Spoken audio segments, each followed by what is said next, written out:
The next over, blocked out onto the leg side by Yunus, and we actually have a run. 58 for 3 now, Pakistan. Run Klaxon, run Klaxon. Action warning.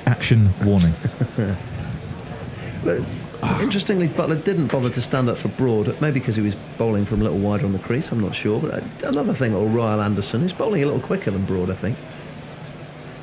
Well, Anderson's already got 2 wickets with bouncers in this match, which is somewhat unlikely, but he did. He got Shah Massoud, did he, in the first innings, and he got was it Shah Massoud again? No, Malik. Yeah, Shah Malik. Anderson in again.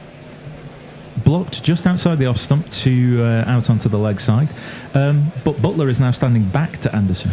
Well, presumably it's because Misbah is batting in his crease, whereas Yunus was batting out of his crease. Have you noticed something on the back of Jimmy Anderson's shirt between his shoulder blades? They've all got this kind of perforation.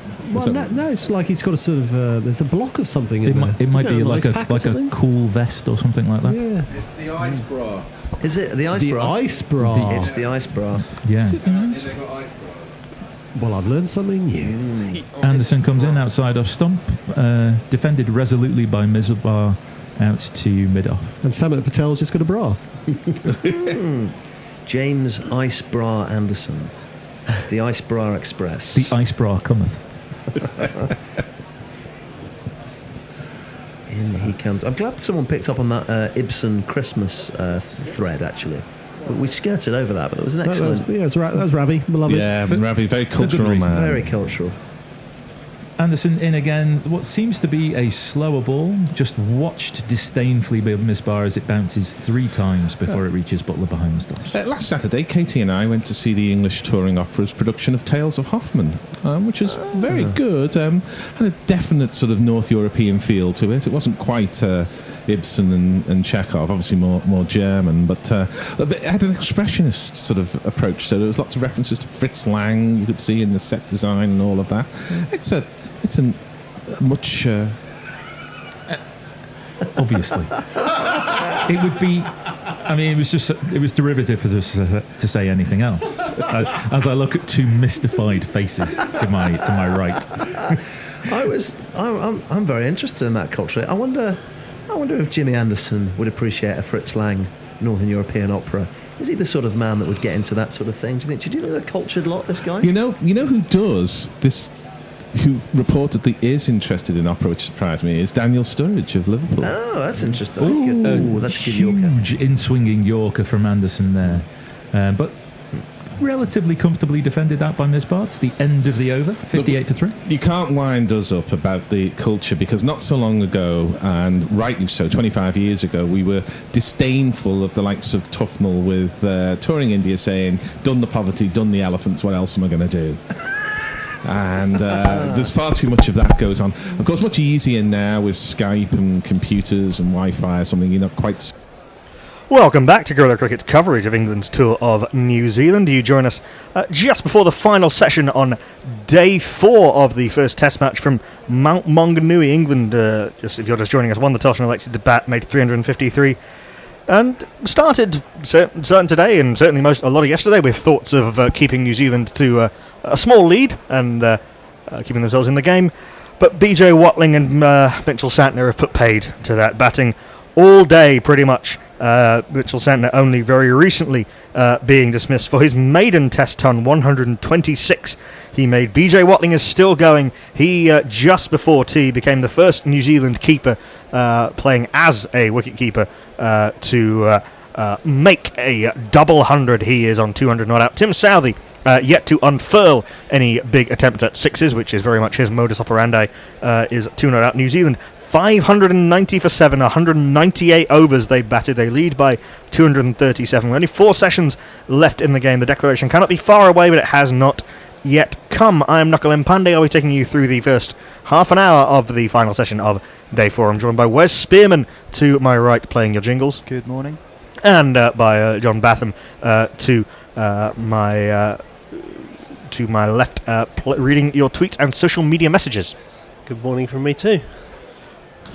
How long do we think New Zealand will go for? Will it just be a one ball just to annoy the England batters? I don't think it'll be long. I think we were just discussing this in the green room. Really, do you declare at tea, sort of with 10 minutes of tea left, and force them to get their pads on real quick, or do you come out for 5 minutes and sort of whack the ball around and then say, oh no, we've decided we're going to have a bowl now? I have seen one ball done before for maximum. That really would be insulting. Maximum irritation factor. Those nice guy Kiwis wouldn't do such a thing, or would they?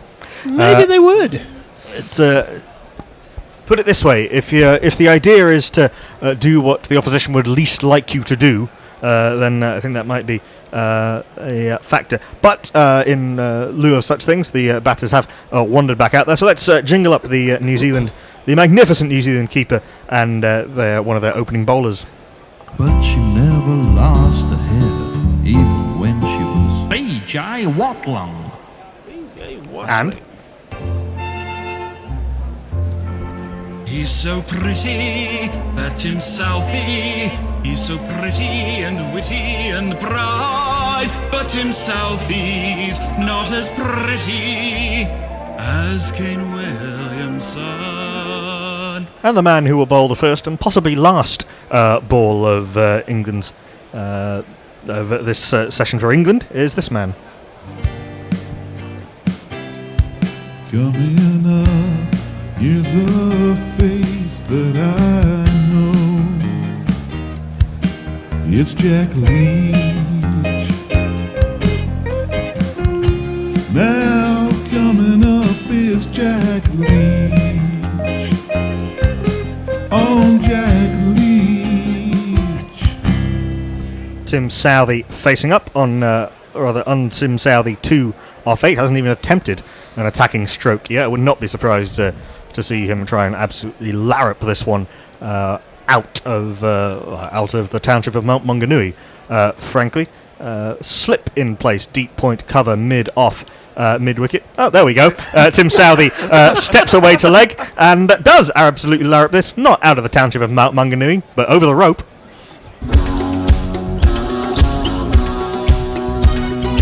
I believe in miracles. Since you came to bat, you sexy thing, you. I believe in miracles.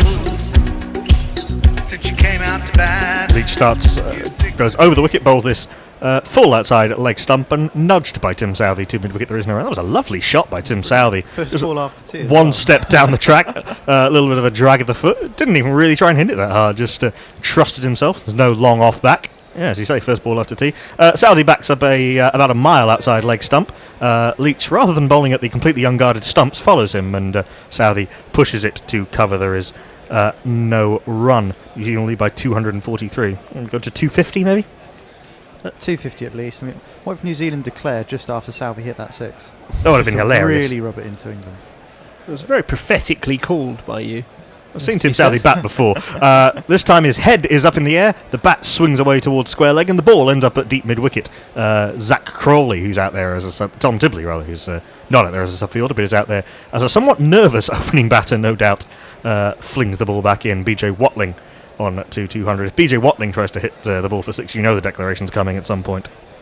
Well, I think these first 4 balls have told us that it's not very far away. I think we could have guessed that, but yes.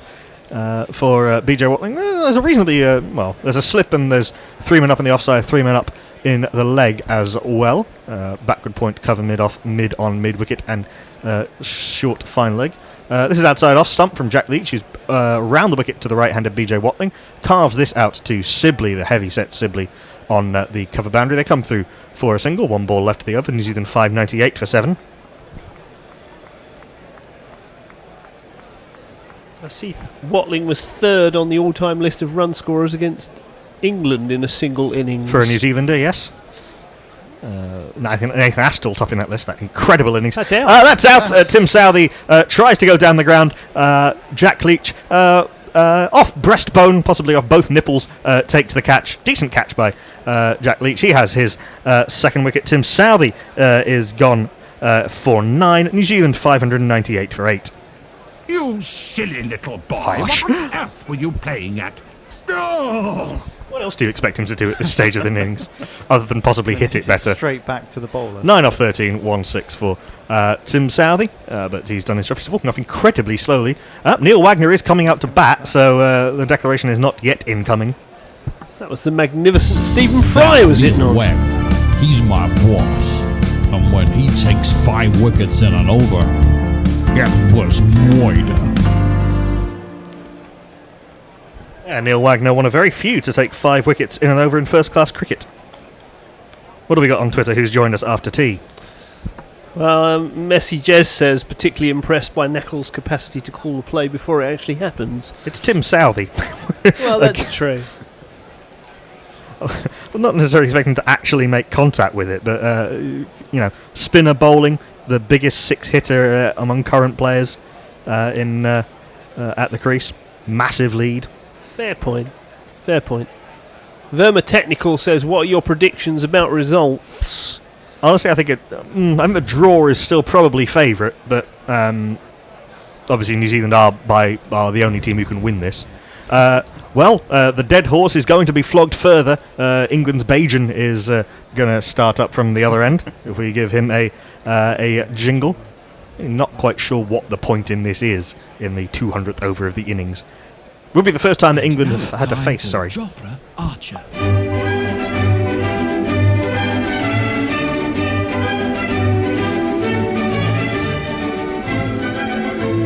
Here he comes to BJ Watling past umpire Dharmasena. There was a slower ball on the pads, and Watling clips this to mid-wicket, and there is no run. Seeing the catch again. I think Tim Southey hit that pretty hard and thumped into Jack Leach's chest as he took the catch, but to take the catch he did, and very nicely. Tim Southey is livid with himself that he managed to just chip that straight back to the bowler. Smiles all around for England. The spirits have been good throughout this innings. Archer in full delivery. Watling goes down the ground. A nice shot over mid-on. No one back on the boundary. Just checked drive over the top of mid-on for 4. There's not one boy for me. I must have 2 or 3. I need 4. Just a little pickup shot by BJ Watling off a sort of slower length delivery. Slightly slower ball as well. Yeah, a bit of a cuttery type thing. That, by the way, was Tim Southey's 72nd Test 6, one behind Ricky Ponting, who played 100 more Test matches. I think Tim Southey's also got one of the highest strike rates in world cricket at the moment. I'm not sure about overall strike rate, but certainly he's hit more sixes than he's played Test matches. As Archer is in, well outside off stump. Watling has a flash at this. Butler makes a vaguely polite, a polite vague appeal, i.e. waving a hand at the umpire, who is unmoved. There is no run.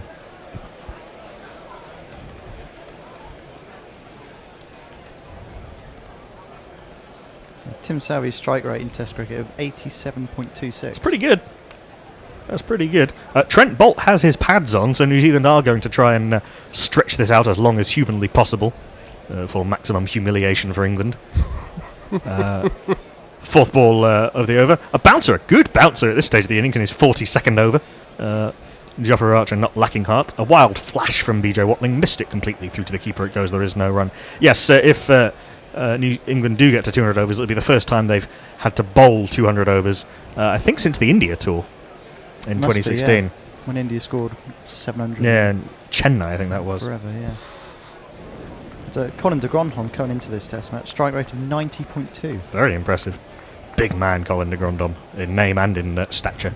As Watling comes in, short ball pulled by BJ Watling. I'm not sure that was where he was intending it. He was trying to hit that through square leg, and at mid-wicket there is no run. I think before the start of the Ireland Test last year, 50% of Hassan Ali's Test runs were in sixes. What a way to play. Don't have to worry about the fielders then. No, he was a very entertaining cricketer. Also once injured himself doing his own celebration. Yes, he does this sort of bomb celebration. Yeah. He has a silhouette of his celebration on a chain around his neck, and while trying to do it, it sort of pulled a neck muscle. It's a great video of it. It's brilliant. Dear. Archer comes in, last ball of the over.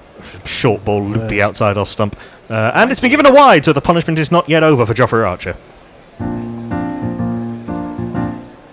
603 for 8.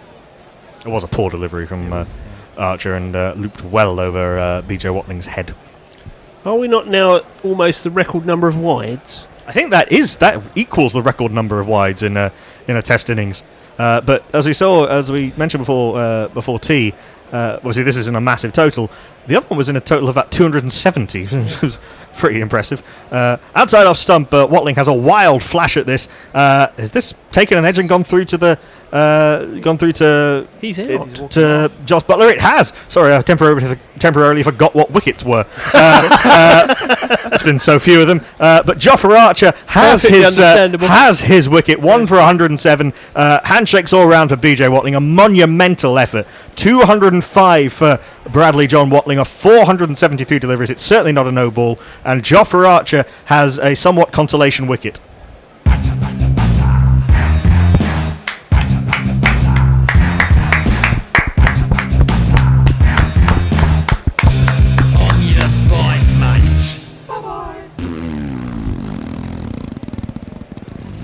Superlative effort for BJ Watling. Incredible. The highest score by a New Zealand keeper, the third highest score by a New Zealander against England, and he came in when New Zealand were 127 for 4, still some way behind England, and now thanks to him and Henry Nicholls and Colin de Grandhomme and Mitchell Santner, New Zealand cannot possibly lose this game. New Zealand are going to have a thrash. They've got 2 men on 0 off 0 balls, and it's the man whose batting often has to be described by individual limbs. How does he speak, or play the horn, or clean his teeth, or even yawn? How does he shout? How does he call? Trent Bolt's mouth is really small. It is, it's true. Trent Bolt likes a slap as well, often his feet pointing in different directions, head up in the air, bat scything through at some unlikely angle. Neil Wagner, I think, is more of a solid player. I think they were considering him as a night watchman the other night, way back on day 2, if you can remember that far back, when all this were just fields. Jack Leach is going to continue, 603 for 9 in 200 overs. Slip in place as Jack Leach is in to Neil Wagner, who rather pointlessly defends back to the bowler. There is no run. This is just taking the piss now, I think. That was rather quotable to say that Trent Bolt likes a slap, but not quite sure where we go with that. As Leach is in, Wagner has a hoof at this one, and mistimes it horribly. He was aiming a slug sweep over deep square leg. It comes off the bottom part of the bat down to Dominic Sibley at long leg. Trent Bolt now is on strike, 604 for 9. That was a decent delivery by Archer. She was a little cutter stuck in the wicket. Watling, not a natural slogger, had a waft at it. Top edge, decent take by Josh Butler diving forward, taking it just above the turf. It would have been some looking up the last time that both of England's opening bowlers went wicketless in a first innings, and it's been quite some time. I think it was also on that India tour, in fact. And the first time before that was Hogarth and Harmison at Old Trafford in 2005.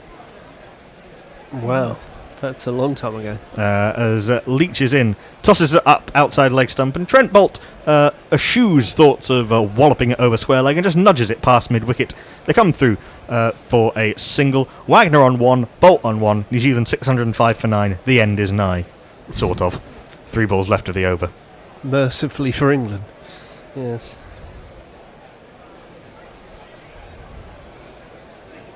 As Wagner faces up to Leach. That one turned a little bit, which no doubt Mitchell Santner will be loving the sight of. Turns into the box region of Neil Wagner as he tries to whip it to leg. There is no run. Yeah, not great news for England. It didn't turn particularly sharply, and there is a tiny, tiny amount of rough outside the left-handers off stump, but very little indeed. I haven't seen too much variable bounce so far. No, not since that current delivery to Kane Williamson. Tossed up. Wagner's got hold of that. He's a pretty strong man, Neil Wagner, and he's absolutely mullered that halfway to the burger van. 6 runs.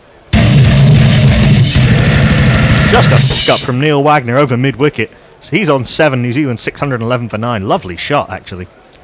Down on one knee and a big pick-up slog sweep. Nice clean strike of the bat as well, of the ball. So Yeah, right out of the middle from Neil Wagner. Into the ambulance.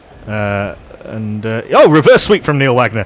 Pretty fine. He's got quite a bit of that. That might go for 4. Where is the deep point? He's not going to get there. Neil Wagner, New Zealand's number 10, has reverse sweeped England's lead spinner for 4. That over's gone for 12. New Zealand 615 for 9. 1, 2, 3,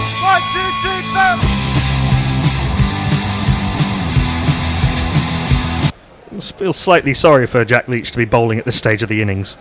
It's not really his fault at this point. No, they're almost batting by numbers now, aren't they, really?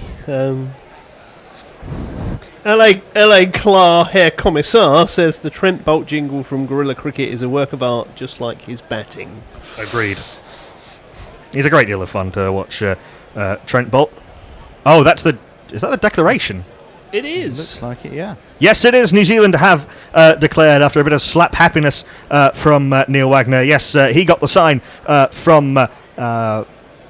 he and Trent Bolt got the sign from Kane Williamson. New Zealand had declared 615 for 9, leading England by 262 runs. There will be 10 minutes of an interval. The bowlers are trudging off slowly, followed by subfielder Zach Crawley. Ben Stokes is doing his best I can't walk impression, and presumably Dominic Sibley is already in the dressing room. England stuck at their task, but what a task it was that was faced them once Nichols and Watling came together, and then de Grandhomme and Watling, and then Santner and Watling, and then a little bit of Southey and Watling. We'll go through the scorecard for you.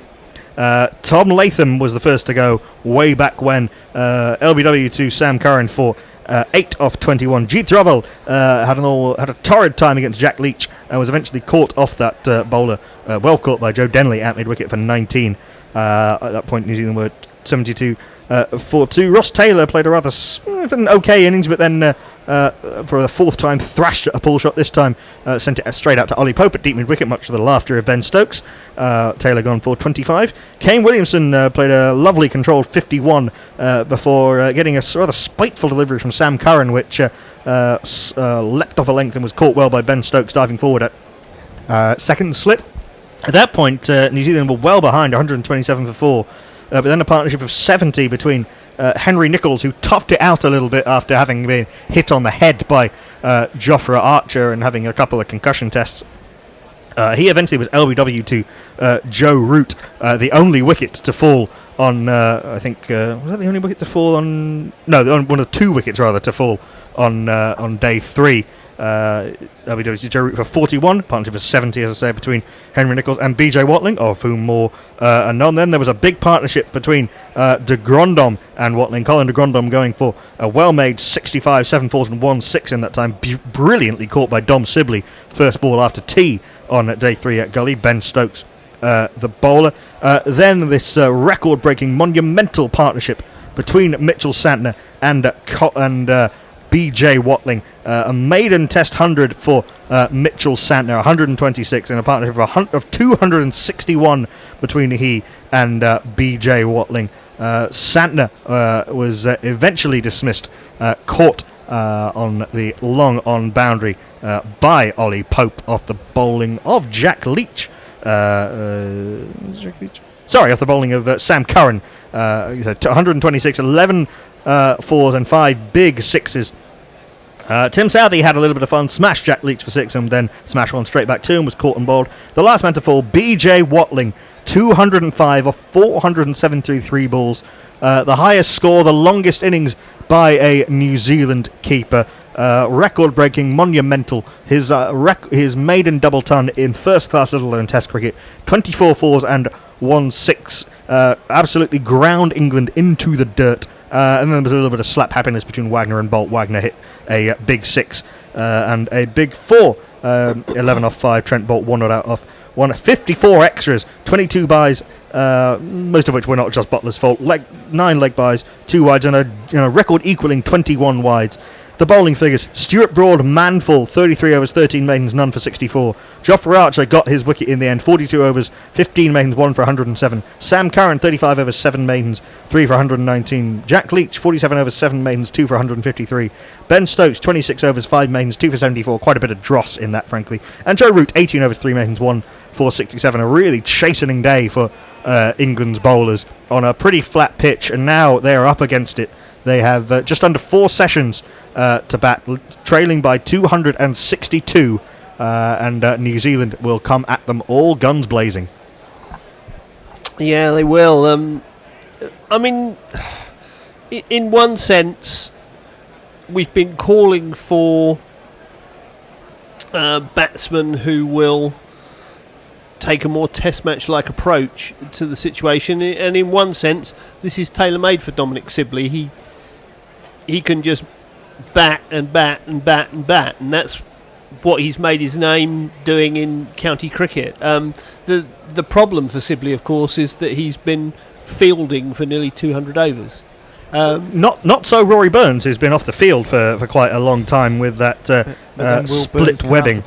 Well, yeah, I don't know. I mean, there's nothing to say that he couldn't in the laws because it was an external injury, but split webbing must affect how one bats, one would think. But I think if his hand is still attached, I think he'll want to bat. I think he probably will, but speaking from experience of split webbing... it's not pleasant. It's really not pleasant. No, I've done it myself. It's not fun. It's a difficult one, isn't it? Because, you know, if he can bat at all, I think do you send him into open, bearing in mind that everybody else has just fielded for 200 overs? Or do you say to Denley, can you open and give him a bit more time? I think Burns will probably want to bat just for the situation, I suppose. But I think Denley would have had in his mind ever since Burns split his webbing that he might have to step up to open. Hopefully they know amongst themselves. You like to think they'd know. Well, they must have had this discussion at tea time at the very least. I think probably before. I mean, he's been off the field all day, Rory Burns, and some of yesterday. But it remains to be seen. Ravi now, while they're off the field, Ravi now said, question about taking the new ball. Is it every multiple of 80 overs, or does it have to be at least 80 after the previous one? I think it's after the previous ball Yeah, has I been think taken. it's the latter, isn't it? That basically they start counting again from whenever you take it. 80 overs per ball rather than a ball per 80, if that makes any sense. Yes. England took the second new ball after 82 overs. So they couldn't then take it until the 162nd. Yeah, that's right, and they did so immediately at that point. Some more encouraging news for Pakistan in Brisbane. Babar Azam and Mohammad Rizwan have put on a stand of 91 for the 6th wicket.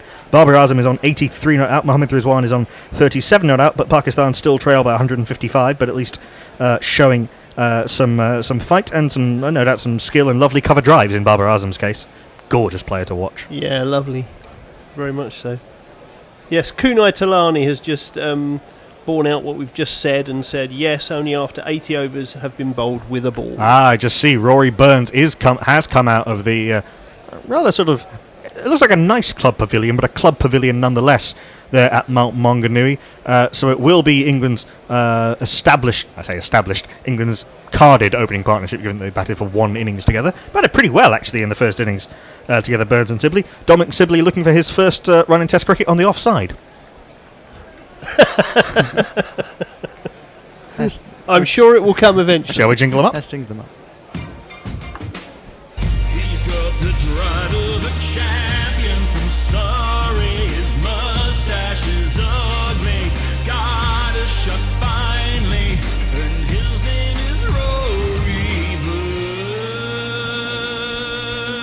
Burns. Another player who very much just likes to bat and bat and bat. Certainly in county cricket, and is slowly establishing himself as a Test level opener. Came through some stern examinations in the Ashes through short bowling that it's got worse and worse and worse in terms of how much he had to face of it through the Ashes. I think the percentage of short balls he faced went up with every Test match played, but he. Without ever really looking that comfortable, found a way to survive. Out he comes, hand possibly full of glove, possibly full of blood. Yeah, a horrid thought. Yeah. A horrid thought. Just seeing that drop catch just makes you... Yeah, it was a tough one. Cringe a It little was a bit, tough one. It is going to be the tall right armer who hit that 6 and then hit Jack Leach in the chest and managed to be caught to bowl the first over for New Zealand. He's so pretty, that Tim Southey. He's so pretty and witty and bright. But Tim Southey's not as pretty as Kane Williamson. All a matter of personal taste. Southey, Whether Kane Williamson would want to be regarded as pretty is another matter, I guess. a compliment's a compliment. Tim Southey took a forfeit in the first innings. Didn't probably bowl at his best, but I think but did benefit from pitching the ball up and trying to get the ball to swing a bit more on day 2. 3 slips and a gully, a mid-off, a mid-on, a mid-wicket, and a long leg. And a deep point as well. I think, one of the New Zealand fielders was just doing that Nasser Hussain thing of standing in the batter's crease to see where the angles were. Tim Southey just marking out his run-up. And in effect, the match can start again. It's Ross Taylor at first slip, Colin de Grandhomme at third. Tom Latham has taken the gloves for New Zealand. I see they may have a sub-fielder on. Unsurprisingly, perhaps BJ Watling, and perhaps kindly has been given a small rest. Yeah, I wondered whether that might happen. I mean, it would be a massive task to come out and immediately start keeping wicket after batting for 11 and a half Blundell hours. is on as a sub-fielder. Here we go, England second innings. Southey into Rory Burns. That's an absolute jaffer to start with. Burns played it fairly well, in fact. Just played inside the line of a ball that curved into him a little bit and then just held its line, beaten on the outside edge. There is no run. Lovely start from Tim Southey. Lovely that seam position. A little bit of swing back into the left-hander and then just held its line. And Rory Burns did well not to follow it, I think.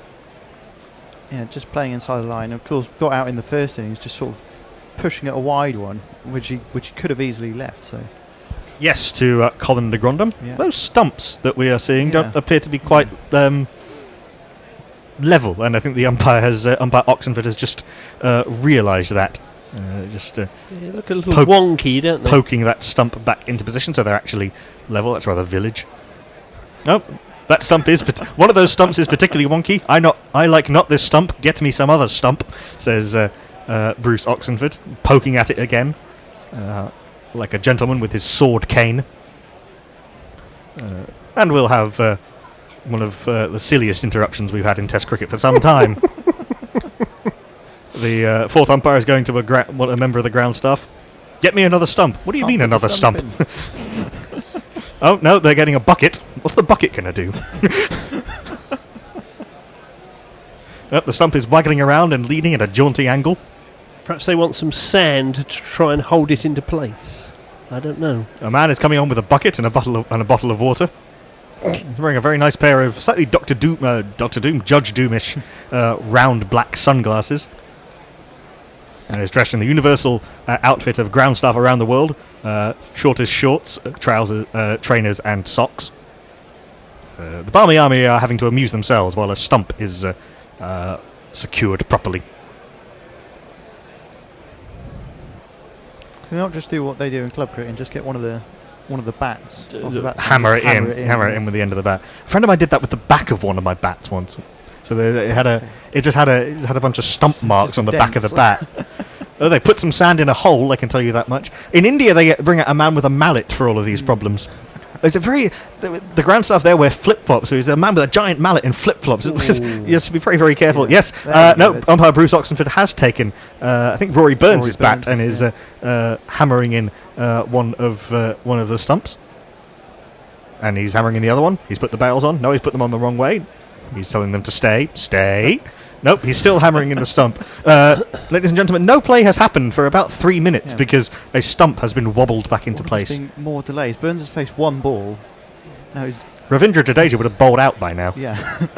No, he's been switched off for Yeah, hopefully the best part of 2 days. Hopefully he's just had a little wander out to square leg. Anyway, Southey's in finally the second ball of the innings. It's a good delivery as well, full and swinging back in. Lovely shot by Rory Burns through his favoured mid-wicket region. It's a long chase for Neil Wagner. What a stop that is, chasing that back from mid-on. Tom Blundell accompanies him from mid-wicket. Brilliant stuff from Neil Wagner. I think he slightly winded himself as he fell over the boundary sponge. Keeps Rory Burns to 3, but he's off the mark with a very nice shot indeed through mid-wicket. Brilliant stuff from the big South African-born fast bowler. Yeah, very, very well fielded. Prior to that, the umpires had been stumped by stump, but there we go. Kunai Talani has confirmed by citing the laws of cricket that we were right about the new ball, saying, this means that if a side had bowled 80.3 overs before they took the new ball, the third new ball would not be available until 161 had been completed. 3 steps on the gully to Dominic Sibley as Southey bowls well outside off stump, which I think may be where he gets a lot of deliveries from now on, Dominic Sibley. Test cricket teams learn fast, and wagon wheel as lopsided as his was in the first innings will not go unnoticed, left alone outside off stump. There is no run. That said, I don't think Dom Sibley will really care that much if he can leave a few outside off stump. Seeing his first innings dismissal, a good delivery from Colin de Grandhomme actually, starting on middle and off and then shaping away gently, Sibley trying to play it through mid on, and the edge being nicely taken by Ross Taylor. In comes Southey, that's a full delivery and punch down the ground by Dominic Sibley. Will not be his first run on the offside. It was technically on the offside in that it went slightly to the offside of the stumps. Good diving stop to his right by Neil Wagner, who's been very busy in this first over. There is no run. I think that ball seemed quite similar to how Sibley got out in the first. Yeah, a little bit. It didn't start quite as straight. Yeah, except this one he played with more of an open face. Mm-hmm. Yeah, he didn't quite come across it as much as he did with his somewhat open stance. In comes Southey, goes wider on the crease. That's how he suckered Ollie Pope into playing, going wider on the crease and drawing the big expansive drive. Sibley, no such delusions of grandeur. Through to the keeper, there is no run. Beautiful seam position as always, Tim Southey. It was a great masterclass he did with Ian Bishop. I think I mentioned it during our lunchtime chat with Taz and Adam about the masterclass he did with Ian Bishop about seam position. And when Ian Bishop, a bowler of some craft himself, is saying, I wish I had a seam position like Tim Southey, you're onto a winner. Last ball of the over, the 3 slips and the gully. Await as Southey is in full delivery, and beautiful shot from Dom Sibley, just shy of a half volley and beautifully clipped past the right hand of mid on for 4.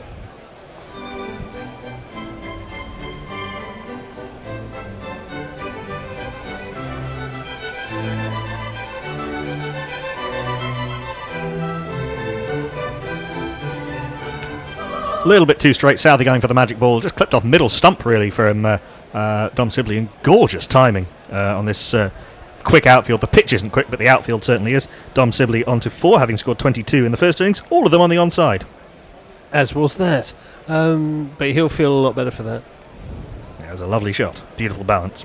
Southey playing right into Sibley's strongest suit, you would have to Yeah, say. I mean, again, it was taken off middle stump, so it wasn't a bad delivery by any means, but it can happen with the outswing bowler. You see it swinging, you start it too straight, it doesn't really swing.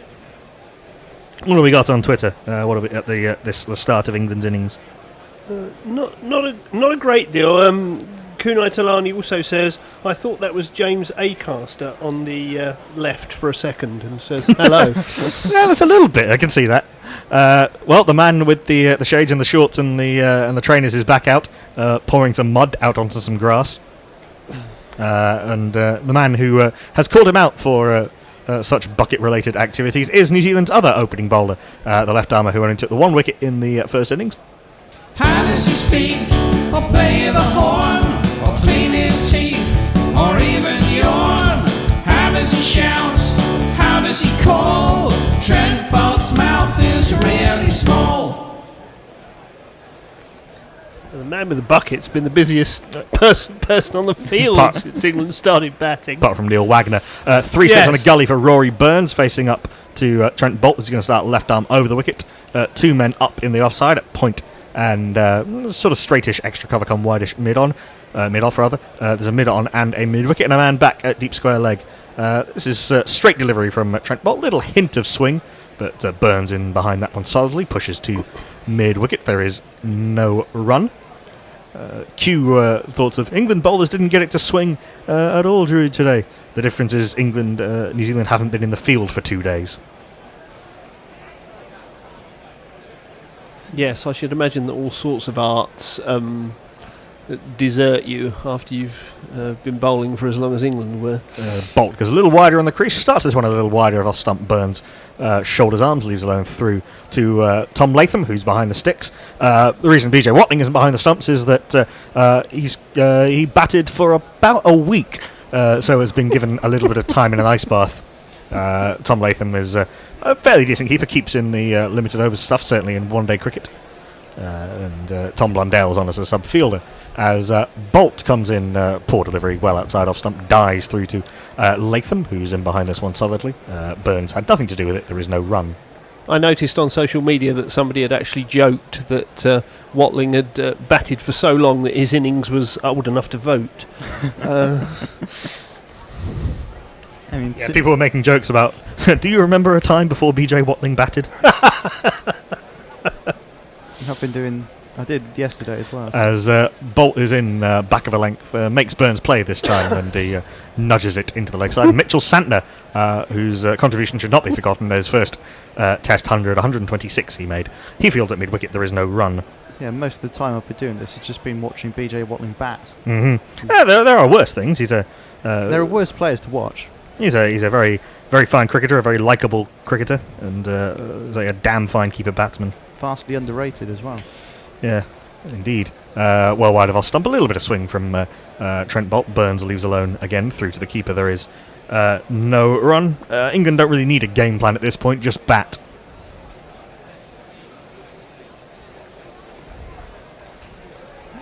We're going to have a little change, possibly at the end of the over. I think we are. Possibly at the end of the next over, in fact. It is at 3:37 a.m. UK time as Rory Burns faces up to Trent Bolt. Back of a length, edged and just short of Colin de Grandhomme at second slip. Burns desperately tried to take the bottom hand off the bat and take the pace off it, and just about succeeded. One more over.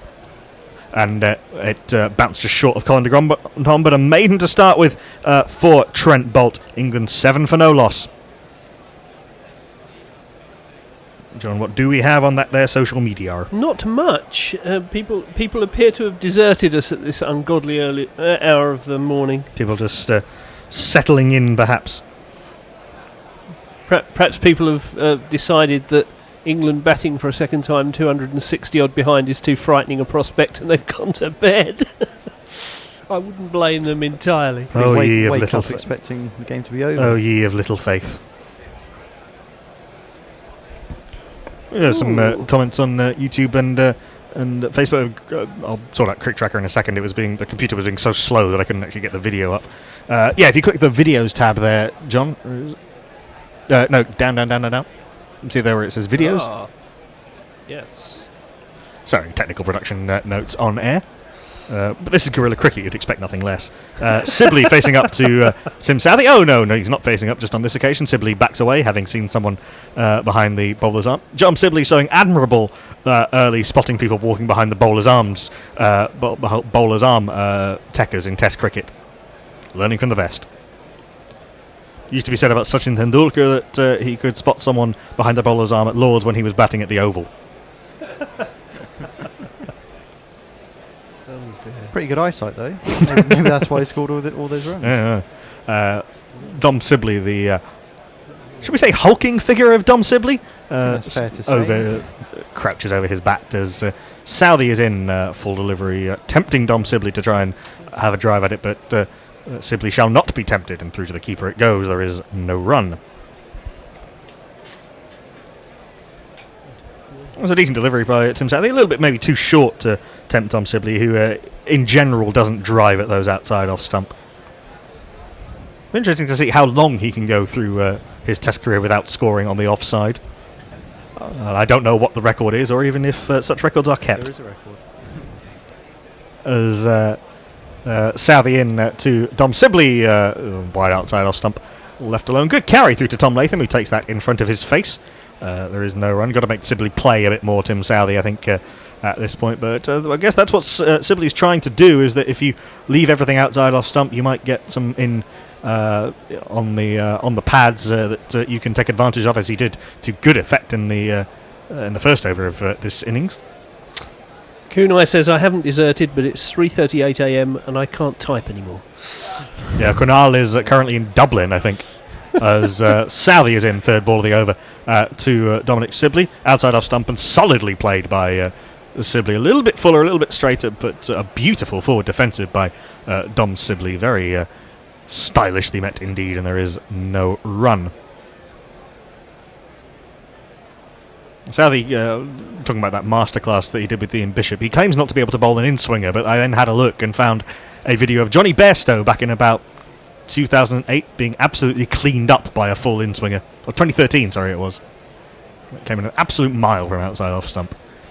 I'm sure Johnny Bairstow will be delighted to learn that actually that ball didn't exist. Well wide of off stump from Tim Southey in terms of his position on the crease. Went wider on the crease, again trying to create that angle. Southey already changing up the angle of delivery. That's wide enough of off stump, and Sibley leaves alone through to the keeper. There is no run. It's a lot to like about Dom Sibley in these circumstances. We've seen one delightful clip through mid-wicket. We've seen some very well-judged leaves and a very solid forward defensive thus far. As advertised so far, Dom Sibley. Fifth ball of the over from Tim Southey, closer to the stumps and strays onto the pads of Dom Sibley, who clips it away behind square on the onside. They want to... Ooh, it was a bit of a stutter and a stumble between Burns and Dom Sibley. It was a bit of a yes-no, and Trent Bolts is not someone whose arm you want to take on in a hurry. It wasn't a particularly good throw, though, and Sibley was able to come back for the second. The second was definitely on if they'd gone immediately, but the stutter didn't help. Ravi says, I've not deserted either, I'm just exhausted. My hair has fallen out and what's left is grey after that epic by BJ. I was a teenager when he started batting. I was clean shaven when he started batting. Southey wide of, goes wide of the crease and fires this down leg, simply tries to nudge this away, flies through to Latham, who takes skipping down the leg side. 2 runs off the over, England 9 for no loss. I'm going over to Jingles. Wes is coming over to Sweets, and Tony Bishop is coming in to the ball seat. As we'll have a little bit of a word from our sponsor. The best things in life are free. Just like Gorilla Commentary, we need money. That's what I want. .com/Gorilla Cricket. We need money. I don't like the BBC. I prefer Gorilla Commentary. I want money. $20 for the archive. That's what I want. Or just buy a t-shirt. Yes, indeed. Well, England now are trailing by 253 runs. The good news is, at the moment, all wickets are intact as Trent Bolt wheels in, and Burns, with a curious crab-like stance of his, lets that one through to, I think, Tom Latham behind the stumps, isn't it? That's right. Yes. BJ Watling has, as you say, been given time off for good behaviour. He has. It would have been cruel, indeed. I think, after Watling had batted for 440 balls to make him keep. What a phenomenal effort that was.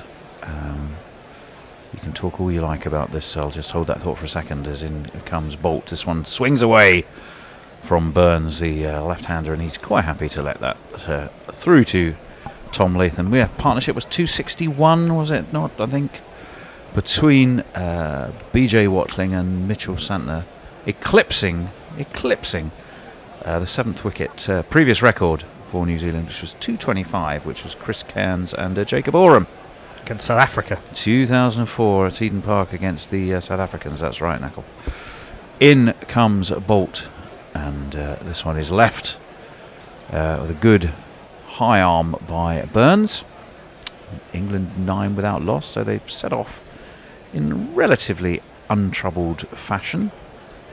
Although early doors there was one that I must confess my eyes may have been shut, but I recall hearing a a yelp. Oh, the first, very first ball was a really good delivery that Southey whistled past the outside edge of Rory Burns. He wasn't that close to it. Oh, okay. Well, Burns is settling into his square-on stance once the bowler was in sight. That one's let through again, and there is no run. 9 without loss. England 253 behind, making New Zealand bat again, and that clearly is the first target. It may look placid, I think the first target is to get to probably to stumps without the wicket loss. Yes, well, it may look a placid wicket, but it can look very different when you've got a whopping great deficit to, and you've been in the field for the best part of 2 days. As forward comes Burns, gets a bat solidly behind that, push it away to cover, and there's no run. Yes, it's funny how much. It's funny how much easier bowling is when you haven't been in the field for 200 overs. Now we're looking at Neil Wagner. He's out there again signing autographs, which is all terribly commendable. But doing that during an over can, as we have seen, create issues. Well, hopefully Rory Burns isn't trying to flick the ball over long leg for 6. Anyway, in comes Bolt, left arm over the wicket, and that one was left with good judgment by Burns, because there wasn't an awful lot of space to be playing with. We're also seeing a hang glider lesson, I think, because there are 2 people up there rather than one. It's a tandem parachute, isn't it? It's a tandem. Is it a parachute or is it a hang glider? It's a hang glider. They're wheeling away, trying to be birds. So it's one person piloting a hang glider and one person along for the ride. Oh, have you ever done paragliding? Oh, that is fun. Yeah, that's a lot of fun, yes. It takes quite literally a leap of faith to run towards the edge of a mountain and just keep running. Your legs are a bit like, those cartoons where you your legs kind of keep going. Anyway, in comes Southey. And Sibley solidly drops the bat on there. He looked solid in the first innings and then just got into the early 20s, didn't he? And well, he'll be sorry he chased one outside of off stump. Has he got the mettle? We know he has in county cricket, but this is a long way from county cricket when you're facing a world-class attack or a world-class pairing like Bolt and Southey, and you've got a whoppingly huge deficit on the board, and you've been chasing leather for the best part of 2 days. It's a very different game. The 3 slips go down. Southey's in and flicked very nicely to backward square off his legs. They will just content themselves with the single, and England move on to 10. That was the first ball of Southey's second ball, I beg your pardon, of Southey's second over. Yeah, it doesn't necessarily get that much easier when you have to when you get past these 2, because Neil Wagner's at the other end. Well, and he'll be. It'd be interesting to see how much life he gets out the pitch now. I'm sure.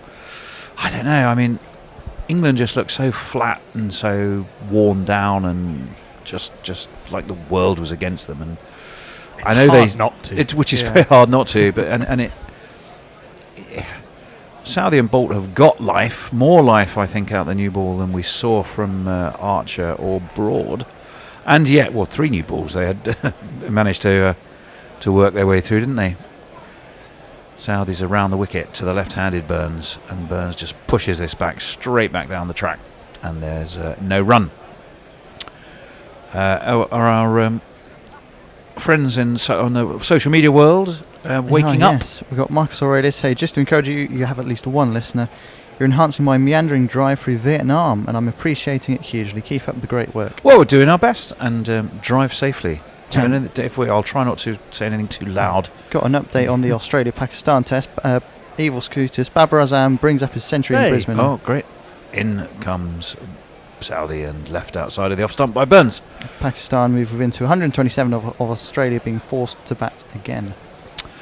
Yeah, there was at one point 12 wickets had gone down in that match since England had taken one here at Mount Maunganui. But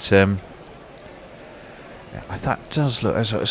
Just give me that update again. It's a few minutes old now, but Pakistan trail by 127. With how many wickets left though? 5. 5. Oh, okay. So they may be making Australia bat again. Southey in. Oh, and that one takes the. Did that take the outside edge, Knackle? Well, it's taken the outside edge all the way down to the third man boundary for 4, but a rather fortuitous 4. trying to punch that through mid-on, I think, or rather sort of skewed off the outside part of the bat, all along the ground, but it did, not particularly in control. But the reason I asked was because Burns was playing it kind of away from his body and right in front of his pads. Had he not got the bat to that and it had thumped into the pads, that looked pretty plumb. So it wasn't the prettiest of shots.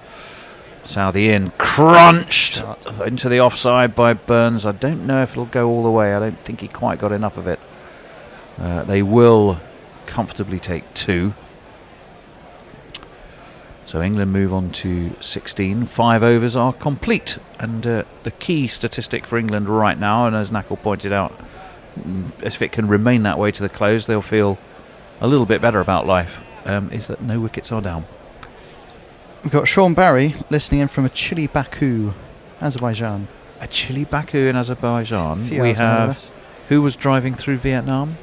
Marcus Aurelius. Marcus Aurelius. And we've got Mog listening as well. Mog. Hi, Mog.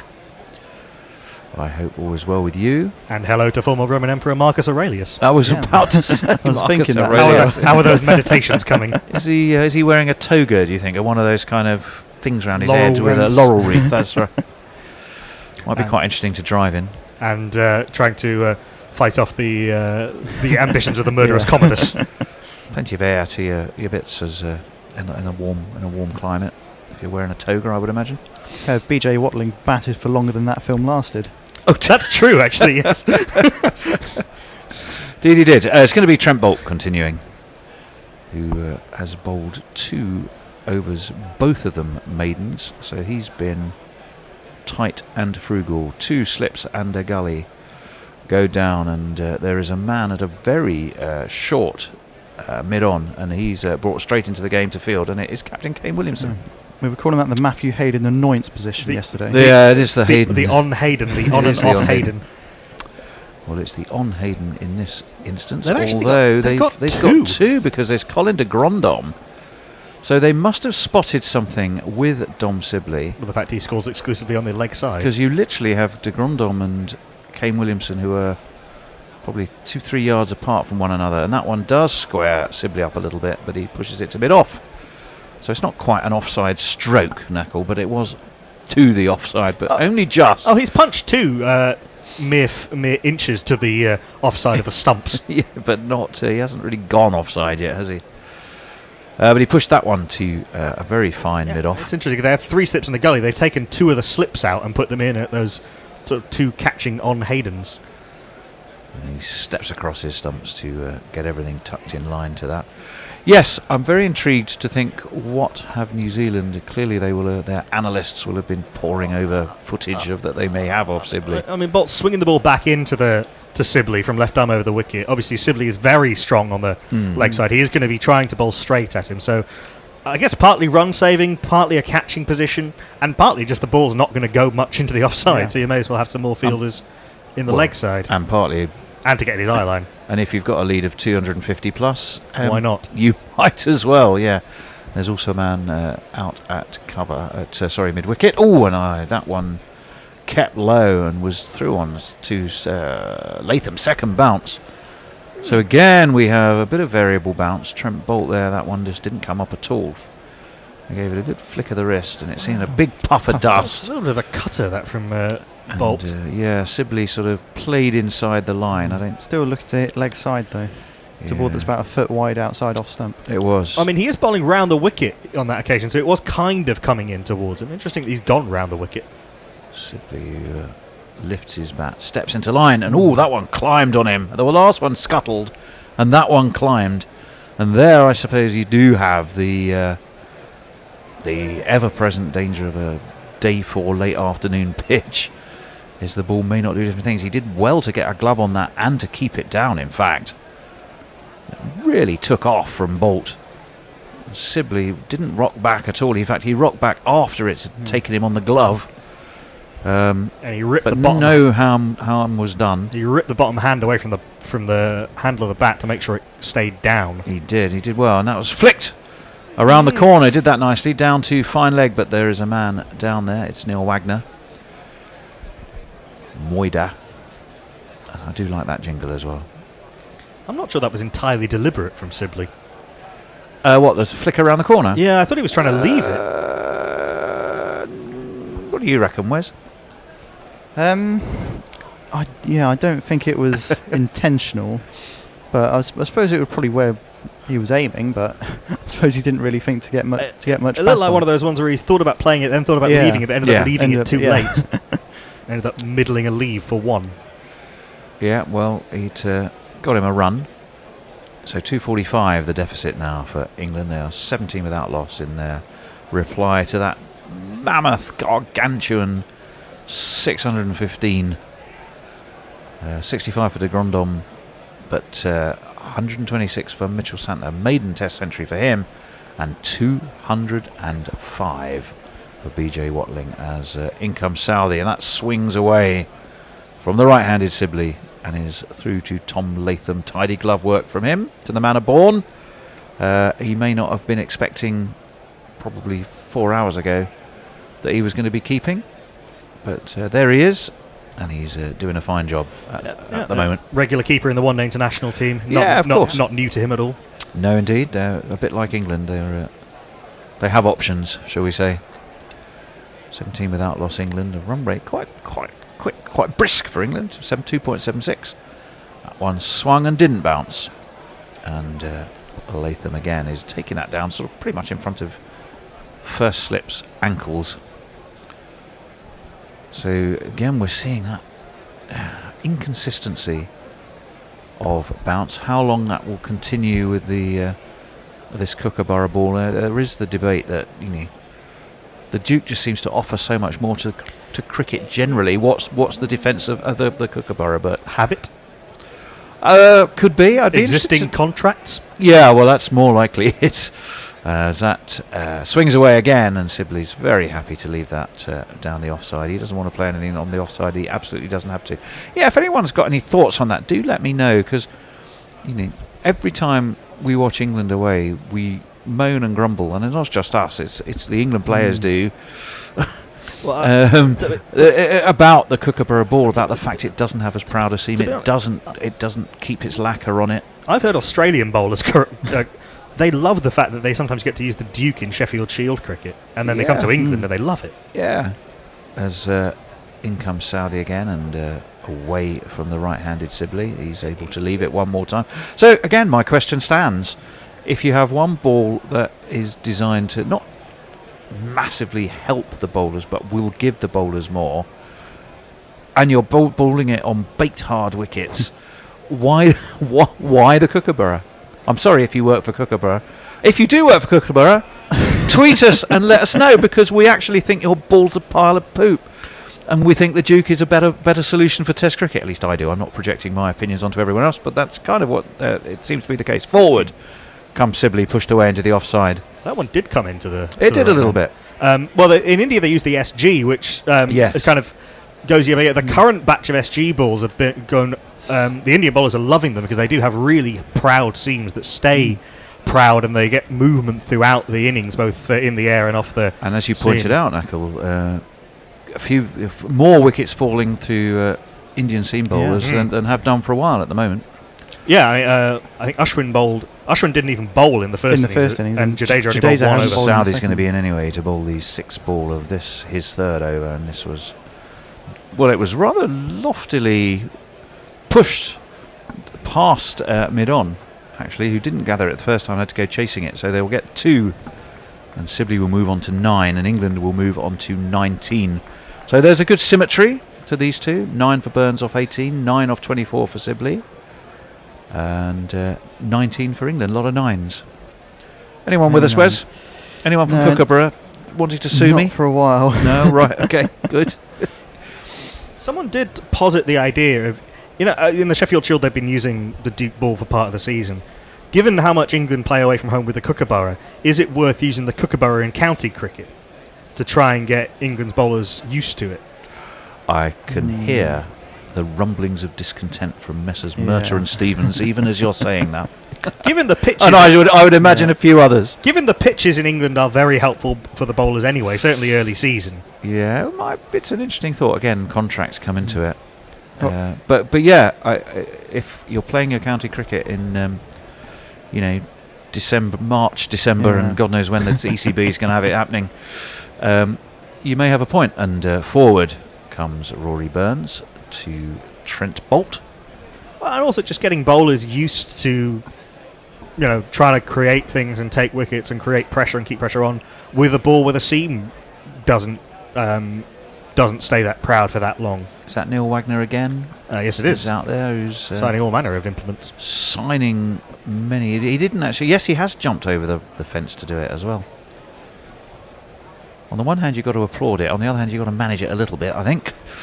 As forward comes Burns, pushes this to mid-off. No run. Kunal Tolani, have they ever tried the SG overseas? Not to my knowledge. The SG is... Because I remember the batch of balls before, like last year's batch of balls, all the bowlers were complaining bitterly about it, that it stopped doing anything after a certain amount of time. Yep, you're absolutely right. And Virat Kohli, I know, has at times called for the Duke to be used in Indian Test cricket. He has. And they've used it a little bit in domestic cricket in India every now and again, just as a trial. Bolt is in, and this one swings away very low from Burns, and it's left. There's a podcast waiting to happen for you there, Knuckle. Knuckle talks balls. 19 without it's loss. called guerrilla cricket. There you are. It already exists. As we said, as I'm chucking my notes all over the shop, 9 for Burns, 9 for Sibley. Trent Bolt still is yet to concede a run, and he's midway through his 4th over.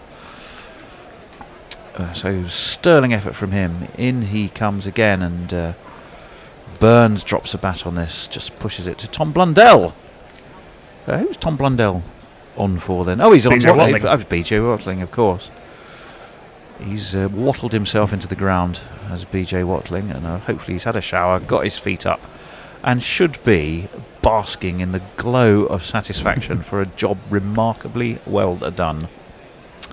BJ Watling got to admire it. He's an incredibly impressive cricketer and keeper bat, and he's outdone even himself in this innings. He has. Extraordinarily tight spell this from Trent Bolt. Speaking of jobs well done, Mitchell Santner's been sent out there, and there's no small effort from him.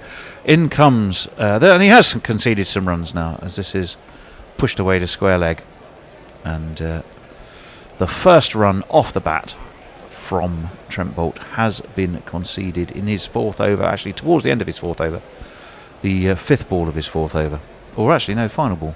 Can I count? 1, 2, 3, 4. Fifth no, ball. it's 5th. Thank you. I do like these graphics. They're very clear, aren't they're they? Clear as. And a good choice of sans serif font as well. It's very very readable. Indeed. We don't want any of your Garamons or your Calibris here. We like a good sans serif. Calibri's all right. 20 Tahoma.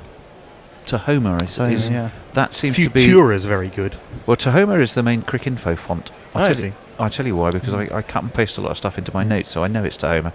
Around the wicket comes Bolt and flicked off his thigh, off his legs, pads rather, and to mid wicket he will get himself another single. Will Sibley? Straight through short mid wicket. It did. Needless to say, it was on the leg side. I'll tell you what, we'll just let you know if he hits one on the offside, but unless we mention it, just assume he hasn't, and it'll be fine.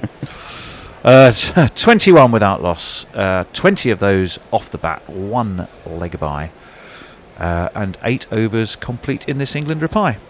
Got Mog saying Davey Warner isn't such a huge fan of the Duke's ball lately. Well, no, indeed. He's not a huge fan of a Duke's ball in the hand of Stuart Broad, to be quite precise. But yes, I don't suppose he would be. And the one time he got through Broad, he got bowled by an absolute cracker from Archer. Yes. No, I think he'll come again. I mean, I think that last series, I don't know. It was extraordinarily when someone's got hard. the wood on you, they've got the wood on you, haven't they? And let's be honest, and Broad did. And it was incredibly difficult for opening batters on both teams. Only Rory Burns really came out of that with any kind of credit. Indeed. Oh, interesting early change. Well, yeah, we do have an interesting early change. But remember how frugal this gentleman was in the first innings? He'll be looking to do that again. Career best of 6 for 41. It is the man with the amazing jingle. I turned to look, but I was gone. I cannot see my own reflection now. My body's gone. dismissed both of these two in the first innings. 2 slips and a gully go down, and Hey! Tom Sibley has steered that backward of point, so that wasn't offside. Knackle, who's almost orgasmically erupting to my right at the thought of an offside stroke from Tom Sibley. But it didn't yield him any runs. Oh, it did. He got him a single. Oh, he got a single. Got a single. This hot news. Forget BJ Watling's record-breaking effort and the record-breaking 7th wicket stand. The big news of the day is that Sibley has guided a single on the offside, and he may need to go for it and join BJ Watling for a lie down now after that, I would imagine. 22 without loss, England. Rory Burns to face. Oh, and that jumped on him, and he's looking back down the track to Grandom, and he's thinking, where'd you get that from? And we'll have a look and try and tell you. Yes, it wasn't really that short even. It just reared up off just maybe marginally short of a length. It was short of a length, and it took him right sort of on the under or top fleshy part of the forearm, I think. He's found the Sam Curran trampoline. The Sam Curran trampoline. Rory Burns got a big smile on his face, so clearly he's not too damaged by that. This one swings in from de Grandhomme, and Burns is nicely in line to push it back to the bowler. He looks every inch. He is the village blacksmith cricketer, isn't he, in his look, and yet not really in the way he plays. No, I mean, he does hit the ball a very long way. He certainly does. But yeah, he averages 40 with the bat and 30 with the ball in Test cricket. And a very decent addition to this New Zealand team in all formats. And this one is pushed away past the outside edge of Burns on the offside. He reminds me a little bit of, I'm not sure if he's a fellow countryman, because he's from Harare, isn't he? I'm not sure if he was Zimbabwean or South African, of a chap called Tyrone Henderson. And if you remember Tyrone Henderson, he was definitely the blacksmith. I used to call him the blacksmith at Middlesex. And the year Middlesex, in comes de Grandhomme and forward comes Burns, just to ease this away to short cover. Yeah, even physically there's similarities between the two of them. He was a big, bustling fellow, was Tyrone Henderson. Never anything very subtle. Yeah, Colin de Grandhomme isn't that tall, but he's quite he's got broad shoulders, a big sort of barrel chest. Yeah, he's built for his role, really. Max Walker he also reminds me of a little bit. And that one's pushed into the onside. You know, that sort of fourth seamer role. Do you remember Max Walker? I know of Max Walker, more as a radio personality than as a cricketer, Frank. Well, there you go. And there's the age difference right there, Knuckle. Yeah. I'm remembering him sort of as a cricketer, and you're going, I only really heard him on the radio. Tyrone Henderson was South African. Thank you. Thank you very much indeed. Played one test played one T20 for South Africa in 2006. How did he get on? Let's have a look. I'll be interested to know. Probably not that well if he only ever played the one, to be fair. But then, of course, I don't know if he was even a Colpack, because I'm not sure they had Colpacks in 2007, 2008, did they? No, he was a Colpack. He was a Colpack. Yeah. Well, I liked him. I had a real soft spot for him, because you just knew that he was going to be entertainment one way or the other whenever he barrelled his way to the crease. And indeed, he bowled a bit like de Grandhomme. Got it to wibble, got it to wobble, wasn't it particularly quick? Anyway, back here... having had a little wander down memory lane, we're back in Mount Maunganui. England are trailing by 240 runs and are 22 without loss.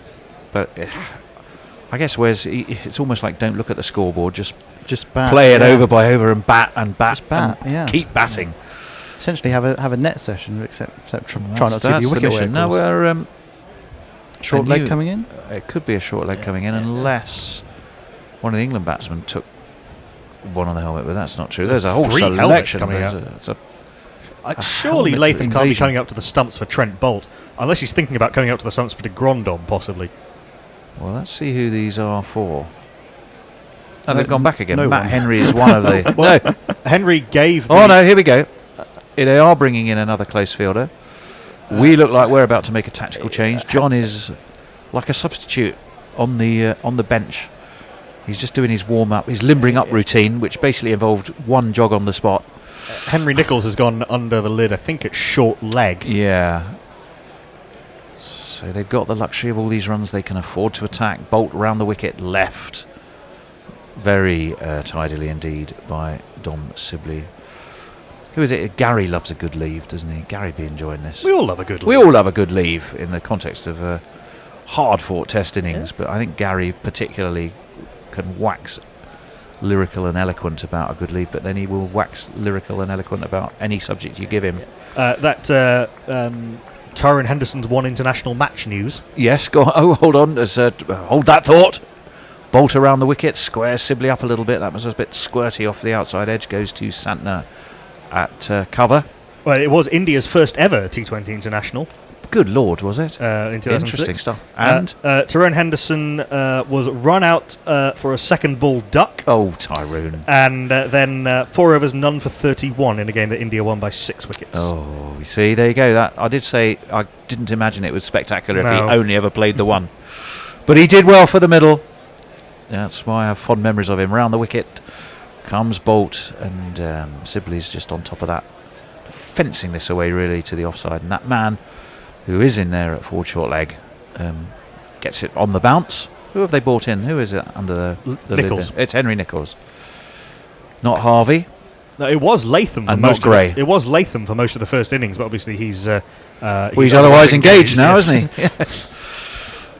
Whilst BJ reclines and enjoys his well-earned rest, round the wicket comes Bolt. Forward comes Sibley. No run. The remarkably Trent Bolt, having conceded 2 in the last over, he's gone right back into Ebenezer Scrooge mode. Either will do. Yeah, well, he's mode. I think he's bowling from quite wide of the crease round the wicket to Dom Sibley, basically baiting him to try and clip him through the leg side. He is. You're right, Knuckle. As you so often are. We just don't like to admit it. And over the wicket now. He has indeed. And that one. Well, Bolt got that one to just dart back and through, but went right through Dom Sibley, who's trying to rehearse retrospectively, replay the shot, just wondering how that happened. It just climbed a little bit, beat the outside edge, and Bolt. Well, if he starts off with a tiny mouth, he then sucks it in another sort of few centimetres in as he contemplated just how close that was. I think even Bolt was finding it hard to believe how good a ball that was. He sort of had a look at he pointed at Sibley like, what? Well, the key thing for England is Sibley has survived, and this one is more conventionally nudged to mid-wicket by Sibley. It will conclude this over. We're having a change, John. What is the change? Okay, what's the change and who's doing what? I've been on for 2. Hold on. I'm on till 4:30. I know that. I'm working you. We're working you hard, Wes, aren't we? That's a bit. Let me have a look. At least I can sleep after the next 2. Before Uh, my train. There have been previous occupants of that chair who have slept in that chair, even whilst supposed to be on tweet duty. There have been some occupants for whom we haven't noticed the difference. Let's just say they thought it was a cave and they were of a somewhat Orcine nature, and you may know who we mean. Right, well, I think I'm going, aren't I? So I will jog out. I will let John come in, and then I'll see if there's any other changes and shout them around the door to you. Alrighty, 11 dot balls in a row for England, with Colin de Grandhomme going for just 1 off the first run of his first over, and then 5 dot balls, and then a maiden from Trent Bolt. But England won't care. And here is Colin de Grandhomme into Rory Burns, who just pushes that up to mid-off. Kane Williamson doing some directing of the troops. 22 for none, England. Quietly pleasing start, I think. Yeah, they'll be happy to have survived this first 45 minutes or so. Here is Colin de Grandhomme again. Oh, that's horrible. That was really wide, rolled along the ground, beat Latham and ran away for 4 byes. That's really harsh to call that 4 byes. Poor bastard. That should have been 4 wides. That should definitely have been 4 wides. You come on as not expected to come on as a sub-keeper and then have that to deal with. Yeah, that is vile, isn't it? That was almost off the cut strip by the time it passed Rory Burns. Very harsh indeed. Well, it wasn't only that, was it? It was the fact that it didn't bounce at all, so and then literally rolled along the floor. Here he is again, and that's not quite as wide, but still not anywhere near tempting Burns into any injudicious stroke. That's the two worst deliveries de Grandhomme's bowled in the whole Test match. Yes. He's very good in the first innings. Very much so. He's usually, nagging and nagging and nagging and nagging, isn't he?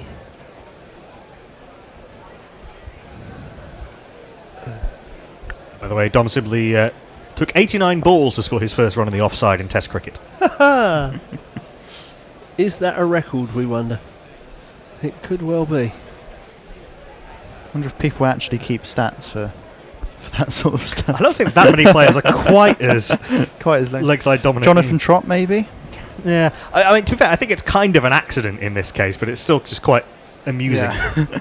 It's one of those quirks. I didn't actually. Marcus Trescothick took a long time to get off the mark in his first innings in Test cricket. Here's the Grandhomme. He's gone round the wicket to Burns, who's beaten outside the off stump. I thought that might have been an edge. I thought that was an edge. Yeah. I don't think it quite carried. I think maybe it just dropped short though. Did he get something on that? Maybe he did. Yes, he did. He did get an edge.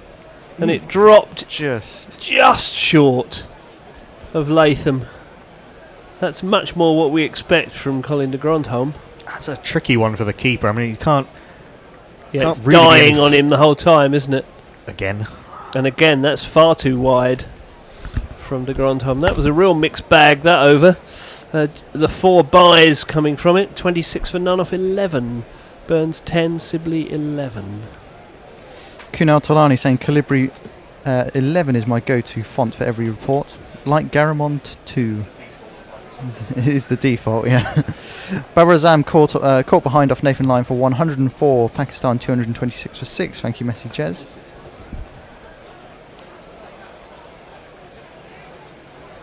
Kunal Tolani again seen many players including Morn, Mitch Johnson, etc. have called for a move to the Duke's Ball permanently in Australia. What's really stopping Australia from trying it out is what is stopping Australia from trying it out at the highest level. I know they tried it in the Shield. And then Mog, my mother was dangerously in love with Max Walker. That's quite a confession. Quite a confession for 4 o'clock in the morning, but there we are. New bowler. Indeed. Ready? Let's cue him up. I bet you hold out. You better not drive, you better not sweep, I'm telling you why.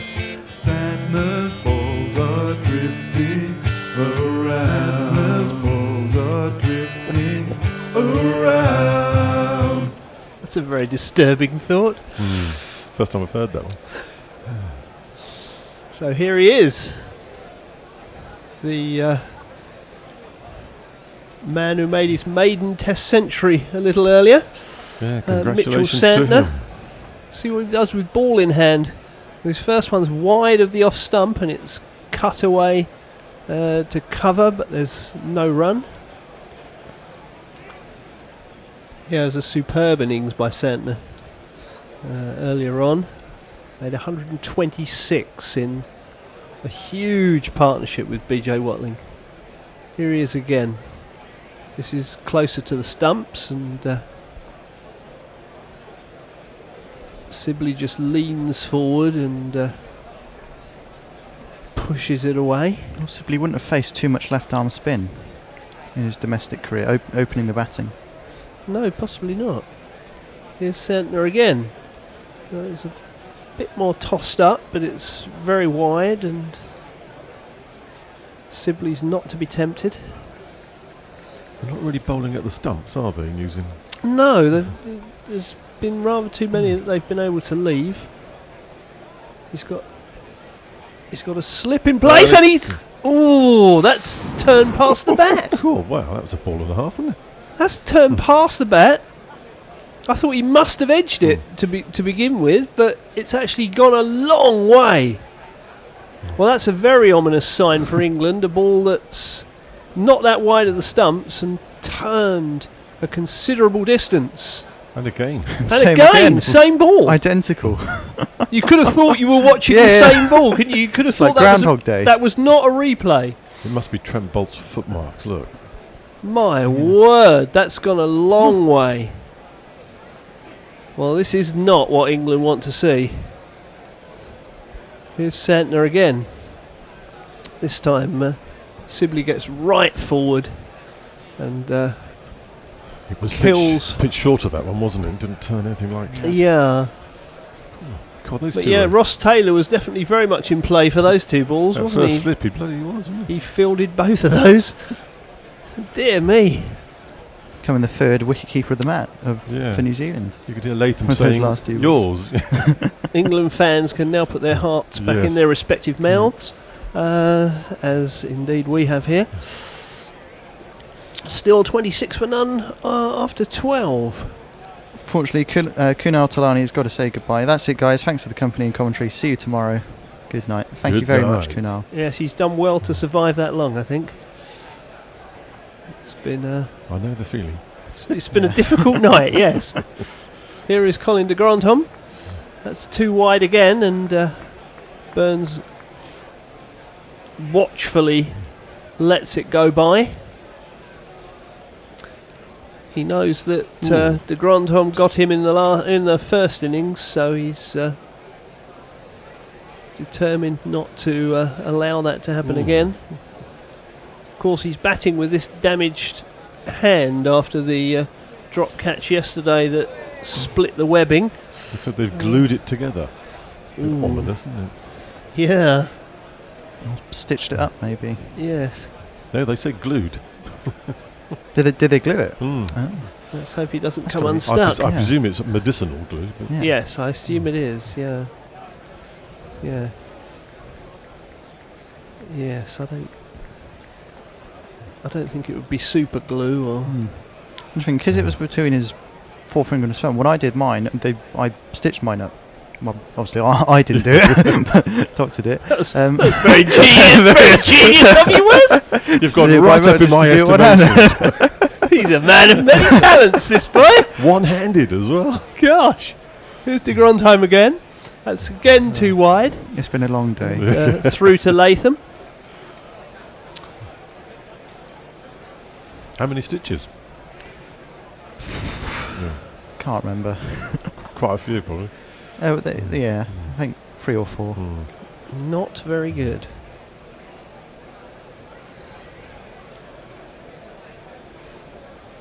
Here's the Grandhomme again. That's straighter and pushed out to short mid-wicket by Burns. Have you ever had the misfortune to need stitches, Steve? No, never had stitches. I did the same to my webbing once, playing basketball of all things. So. Ooh. Here's the Grandhomme again. And that's pushed away past mid-wicket this time. There's a man coming Not quite round the gonna go. boundary. He's going to sweep Tom it up. Blundell. And they're going to get 3. Oh, I had the jingle already. Going to get 3. Well three, ran, boys. 3 to Burns. Goes to 13. Yeah, my only encounter with stitches was when I was about 8 years old. I was on my 2-wheeler, and my big sister was pushing my little brother on a 3-wheeler, and we decided to have a race up to the corner and back. And of course, my sister and little brother cheated and turned round halfway. So I thought, well, that's okay. I'm on 2 wheels. I can still pedal past you, which I furiously did. Squeeze the brakes, thinking, right, I'm coming up to my house. Squeeze the brakes. Nothing happened at all. Careered into a big tree outside my house. Went right over the top of the handlebars. Down the tree one side, down the wall the other side. Landed at the bottom to find that half my ear had disappeared, which was not great. It was rather messy. Just as my mum had made Sunday lunch as well. She was not impressed with me. She gave me a right I serve. bet your as brother and sister didn't get any trouble at all. No, they seemed to get away with it. They just got their Sunday roast. I got a right serve as I came in the house before my dad quietly pointed out that he was holding my ear in place, and then she was slightly worried. That was a full bunger from Mitchell Santner to start the next over. See, blaming his foothold there. Isn't it? Yeah, I think Burns was so taken by surprise that he forgot to hit it, and therefore it just sort of dribbled up to mid-on and there was no run. Here he is again. That one's coming in a fraction to Burns, who pushes it out on the onside. And as we were saying earlier, there's run nothing again. aesthetic about his game, is there, Burns? It's, No, he wouldn't win any prizes for beauty and grace, I don't think, but he won't care about that. He uses his feet there and takes a stride down the pitch, but can only push it back to Santner, who's wiping his hand on the ground as if he's trying to get a little bit more purchase. A little bit more grip. He's still got that slip in place. Ross Taylor doing duties. He's tossed this one up and that's gone past the outside edge. That was a nice piece of bowling, nice piece of flight.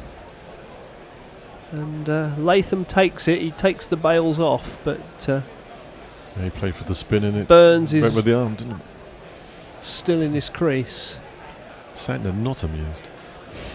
Well, that's the thing, the previous ball did come in a bit, didn't it? And therefore he was expecting that one to do the same and it didn't. He's swept that one. Swept that one from outside off stump, I think. Down to long leg, so he takes a single. 30 for none. He's waving at the dressing room for something, I think. Not quite sure what it is he wants, but I'm sure someone will heed his message and run out with something or another. More water, probably. Painkillers, maybe, if his could be. webbing in his hand isn't feeling great.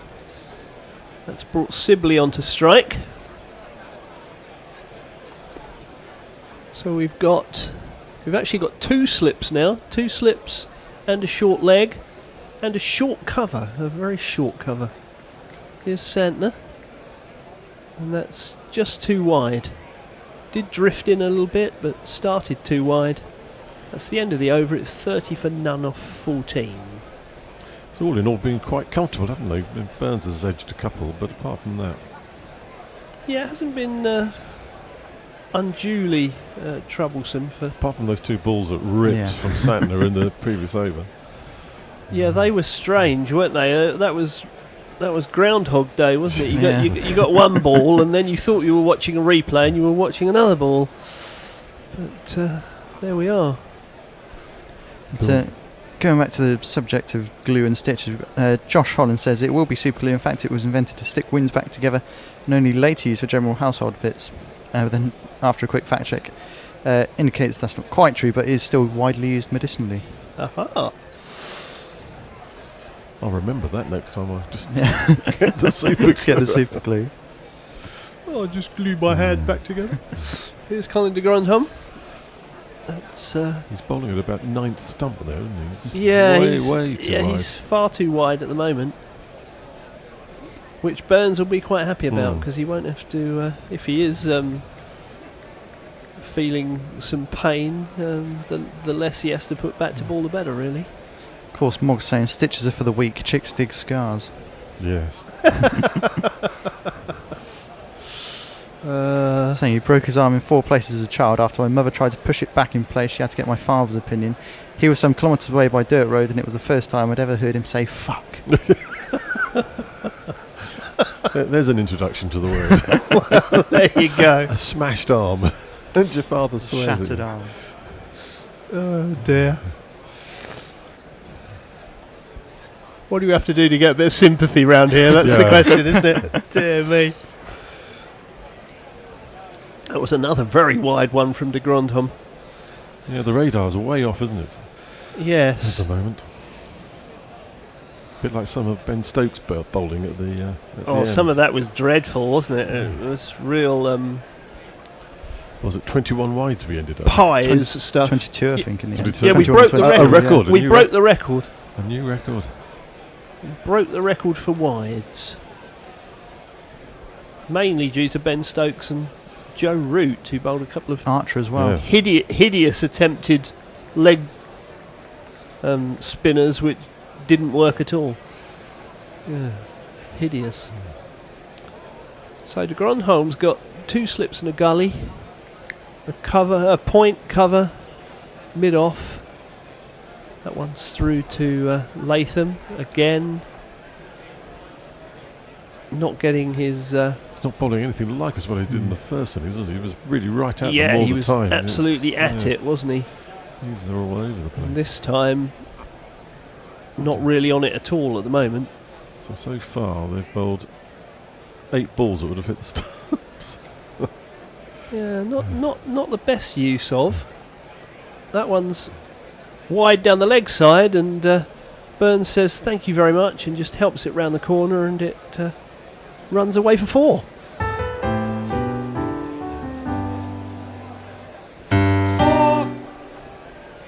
Short and sharp. Sounded like a golfer's stray cry. Yeah. 4. We've got Sally R56 saying they've got Australia Pakistan on the TV, us on Tune In, and Scorchers versus the Sixers on the computer in the women's BBL. And you can tell I'm tired because I thought the hashtag SCO was Scotland, not Scorchers. Oh really? Yeah. Right. I thought, what country begins SIX? I know. Scorchers versus the Sixers with Meg Lanning and Nat Siver batting. My wife would say that's conclusive proof that a woman can multitask. Yeah. There you go. I think that would be well beyond me. Certainly at this hour of the morning, anyway. Dear me. But yeah, Colin de Grandholm has not been the man of the first innings. So what does Williamson do? Does he keep him on, do you think? Or? Well, I don't know, because he seemed to bring him on because Southey wasn't bowling enough balls at the stumps, and now he's not bowling enough balls at the stumps either. So, yeah, what options does he have really? Wagner? Yeah, I guess he must turn to Wagner now. And he is a nuggety little bowler, isn't he, Wagner? Just yeah, he would be the shout, I think, to get Wagner to try and make England play a bit more. Perhaps that's the discussion that's being had in the huddle at this point. Mr. Watling's back. Because it looks like they're having drinks, doesn't it? Yes, BJ's decided he's been out of the action for long enough. And he's... is he just coming onto field? Or no, I think he's donning the... he's donning the pads and the guards and the everything else.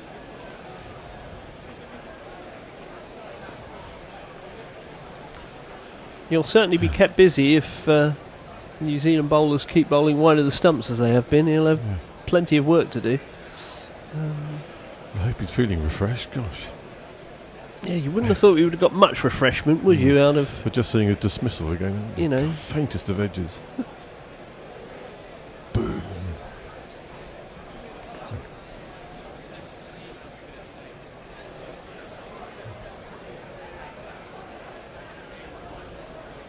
So they're refreshed. Well, we had a tweet a while ago from Ravinair whilst we were talking about balls. He said, of the Kookaburra, Duke and SG balls, the Kookaburra is the only one where the string is wound on entirely by machine, therefore it is the most consistent end product. Apparently Proud Seams also wear out more quickly on harder Australia pitches, hence why they use the Kookaburra. Yeah. Aha. Thank you very much, Ravi. I think maybe manufacturing cost might be a factor as well, because Dukes are obviously all hand stitched, whereas Kookaburra's machine. Yeah, which would be very labour intensive, would it not? So England have chipped 34 off their deficit of 262. So Burns 18, Sibley 11. Yes, Watling has taken a little time to get dressed.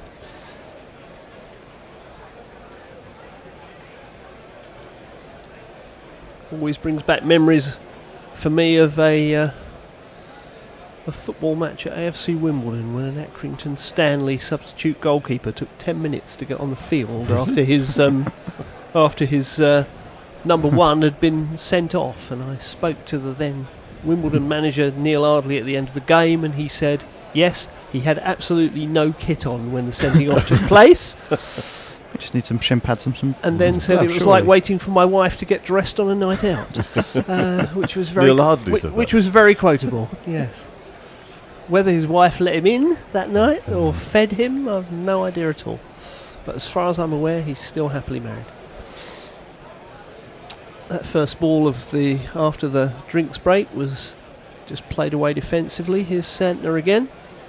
That's 2 straight and worked away on the leg side for a single by Sibley, who goes on to 12. 35 for no wicket. That went straight through short legs. I think that's Latham fielding there now, isn't it? Yes, he's now he's not got the gloves. He's drawn the short straw and he's back under the lid. Yeah, he's Short straw for short leg. He's cursing Watling for not resting for a little longer, I think, probably. So it's Burns on strike now. Still a slip and a short leg. That one's much more flighted, but Burns just meets it with a full face and plays it out on the offside. Yeah, they're playing for the close now, aren't they? Yeah, very much so.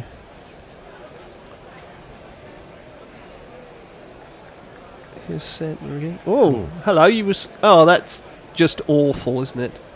That was an ugly shot. He just smashed it straight into the ground from a big ugly swipe, and it then bounced up and went out to short mid wicket. Poor Latham at short leg was fearing for his life at that point. He wasn't hanging around to watch it. This one's outside off stump, and it's just pushed away sort of into the point region, and Burns gets off strike again and moves to 19. He's probably chastising himself over that previous It was a long way outside off stump to be trying to sweep it like that, wasn't it? Yeah, he was fetching it, wasn't he, really? And given the context of the game, not a great shot. Here's Santner, bowling to Sibley, who gets forward well. And getting quite a bit of drift, actually, Santner. Yeah, he is. He's probably using what breeze there is, I would think, to drift it in. That was well played by Sibley. But it didn't turn an ounce, did it? Long may that last. Well, by contrast to Burns, he's pretty technically correct, isn't he? Sibley, yeah. Sibley, yeah, and they're chalk and cheese in that respect. Other than his proliferation on the leg side. Yeah. But no, he looks very neat and very tidy. 36 for non-England. Watling's now decided to dispense with the helmet and go with the cap. Looks a bit testy on the haunches, doesn't he? Yeah, I should imagine he's creaking a little. I can hear it from here. You know, the hamstrings are thinking, hello, no more. Hello, I'm screaming at you. Not feeling terribly clever. I think there is a change of bowling here. There is. The man we were expecting. That's Neil Wagner. He's my boss. And when he takes 5 wickets in an over, it was murder. Oh my word, I'm feeling my age now. Yes.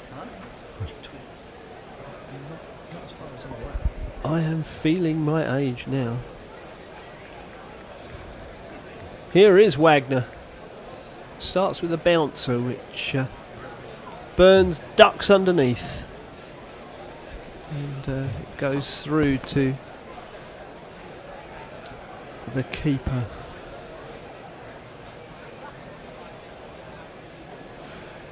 At least it was straight, that ball. It was, yeah. It wouldn't have hit the stumps, but it was at them. Here's Wagner again. Well, that's short and pulled away by Burns. Fielded out in the deep. Went straight to the fielder, in fact, but it takes Burns into the 20s.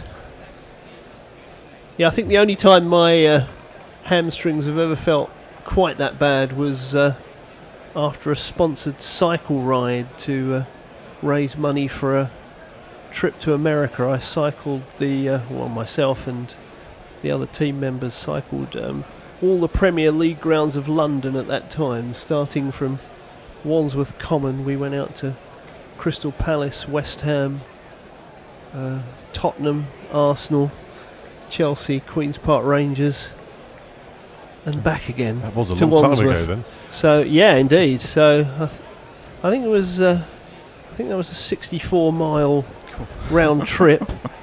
In a day? Yes, Yeah. in a day. Yes. Sounds like my journey home. Mm. Back to Southampton. We were all required to be in a church meeting. We had a 3-line whip to be in a church meeting that evening, and we said that's fine as long as we can stand up. We didn't require a chair. Sitting in the pews was not a Yeah, that was not a call. Not a call. Well, I guess we could have sat in them, but they'd have needed a crane to get us out of them. That would have been the problem. The shadows are lengthening. They are. You can see them significantly now. Here's Wagner again. Bowls to Sibley, who stands up nice and tall and pushes that one out to short mid-wicket. Well, he hasn't pitched the ball up yet, has he, Wagner? He's No, keeping but it he's short and short of the length. He's a little bit straighter though. At least it's requiring the use of a bat, which is a step forward from where they have been for the last Where half an hour. Grondholm was going. Yeah, anyway. De Grondholm didn't look like he was going to get them to use the bat for the rest of the day. Here's Wagner again. That's too short, that one, and Sibley just ducks underneath it and lets it go through to Watling. They haven't bowled very well at all, actually, have they? No, New they Zealand. didn't bowl very well with the new ball in the first innings either, to be fair. Yeah, someone's decided they're singularly unimpressed. They're lying down on the ground next to their rucksack. That'll be me on the train. Bike on In its a few side. hours.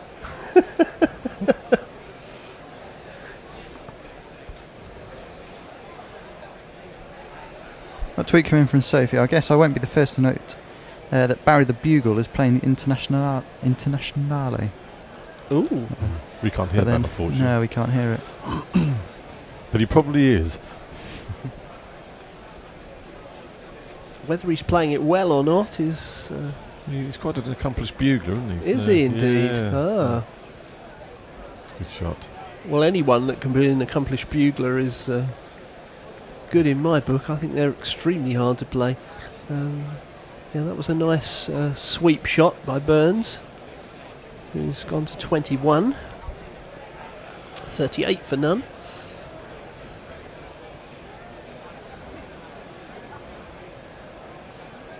Santner's got a slip and a short leg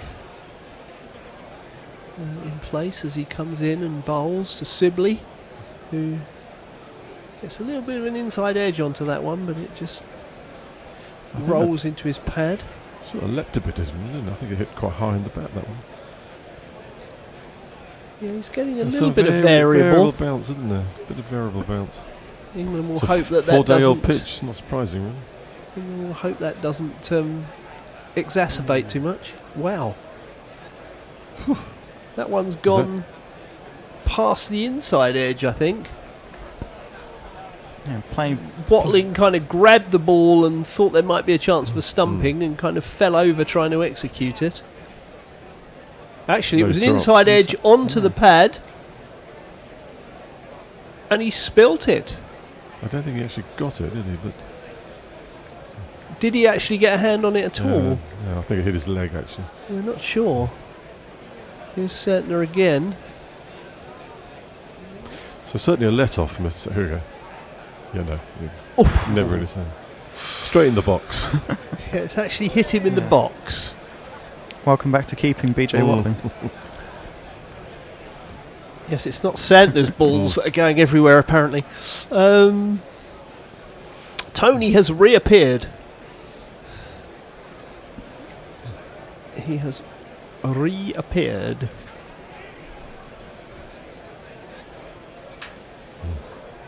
I'm out, yes. Yeah.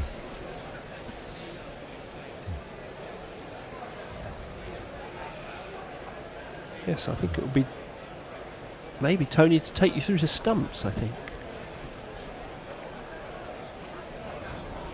It went inside edge onto pad, but he didn't actually ever get any gloves No. on it. It actually hit him in the box.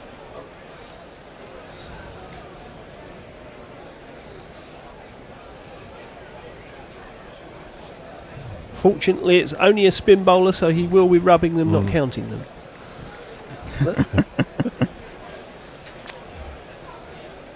Right, time for a switcheroo, so I'm going to hand you over to Tony after a jingle, perhaps. Beg for money. Yep, you owe us all right. You think this alternative cricket commentary stuff comes cheap? Well, we need some dollar bills to help pay our bills, so please go to patreon.com/GorillaCricket and sign up to make a regular monthly donation. You know there is literally nothing like Gorilla Cricket's coverage, so don't be tight. Dip into your virtual pocket and throw some cash our way. See, Rihanna knows. Patreon.com/GorillaCricket. Pay me what you want it. Thank you very much, John. And managed to nurture England to 38 without loss, without a wicket. We're going to see Neil Wagner, although he's going to continue. He's continuing. He's already, and he's bowling right arm, left arm around the wicket. I beg his pardon. Goodness me. And guess what? It was short. Who'd have thought that from Neil Wagner? Like all these 6 balls in his first over. Really? Yep. Well, I'm not surprised. That is his stock ball. I was going to say, if it ain't broke. To my left, that's the dulcet tones of the man who's going to be reading tweets and social media messages, Nakul M. Pandey, of course. Howdy, howdy. And continuing, because he's done such a fine job in the jingle chair, Steve Jones. Jingle, jingles. Up on to his toes goes Burns, drops the bat on that. Short again, just short of a length. Gets up, gets it to climb, doesn't he, Wagner? So we say that's his stock in trade. We're looking at... he's bowling from the mount end, I think. But we've been very disappointed with New Zealand bowling, I have to say. I think they've... Well, they were frugal.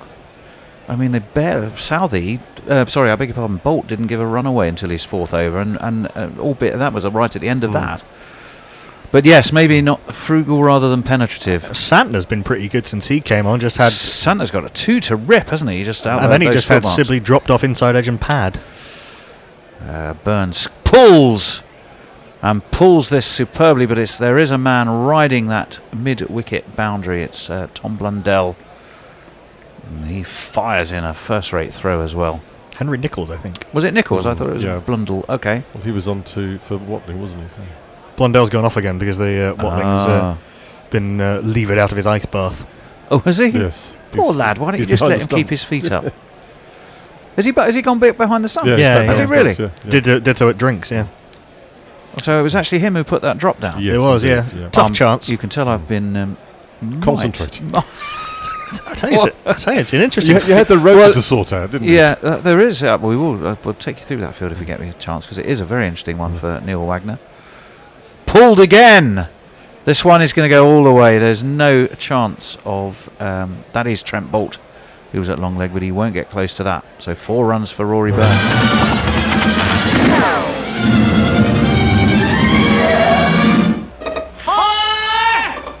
And I guess, Steve, this is the thing with Wagner, isn't it? If you're going to persistently bowl that just short of a length every so often, you're going to get hooked and pulled, aren't you? You should do, yeah. It should be quite easy to see, and it's not a particularly fast, rapid pitch or fast, rapid bowlers. So. Yeah. I mean, he's quick enough, but the pitch isn't helping. I think he's quick enough. You're absolutely right. Well, he's not express, He's not express, no. He's starting at the of his I run. mean, Lockie Ferguson would definitely be quicker than him. And that one's down leg side and into the gloves of the man of the hour, BJ Watling. Yeah, so that's that field. There's definitely a forward short leg and a silly mid off, both in place. So they're making sure that as Wagner digs it in, anything that the batsman doesn't get right on top of, there are very aggressive catching positions to deal with that. And there's a wide sort of a fifth slip almost. It's not really a gully, it's more of a fifth slip. This one's through again, down the leg side again, and through to BJ Watling. Also, there was a man back at long leg and a man back at deep, sort of backward square halfway back to the boundary and mid wicket halfway back to the boundary. But Burns managed to thread it through the leg side field, or pick the gaps rather, with some aplomb actually a couple of times. Evil Scutus on Twitter says this just in: Nat Siver with 39 off 21 sees the Perth Scorchers over the line in their Women's Big Bash match. Amy Jones had earlier also scored 41. Some good practice on Aussie pitches for the World T20 in a couple of months, and their next series in a couple of weeks. Oh, and Meg Lanning again pretty much proves she's superhuman. Mitchell Santner, back in Mount Maunganui, is going to be continuing the attack. He's going to be bowling his fifth over. The English girls have been scoring well in the Big Women's Bash. Blast. Yeah. When does the men's blast start? The Big Bash. The Big Bash. Sorry, yes. Let's have a look. Got a feeling it's sometime. It's obviously in February? December. December? Yeah, no, it's definitely in December. It's just a question of when. As Santner gives this some air, and again, lots of company around the bat for Dom Sibley. 17th of December. 17th of December. Thanks. Just in time there's for a Christmas. slip forward short leg and a silly mid off, and in comes Santner round the wicket. Nicely forward is Sibley, just nudges this to cover. Three fielders converge, and they could have taken their time. I don't think Sibley had any intent of a quick single on that occasion. I think Rory Burns was looking for one, but as you say, Sibley was. I think not he was. interested. Billy Cooper is blasting away at his bugle.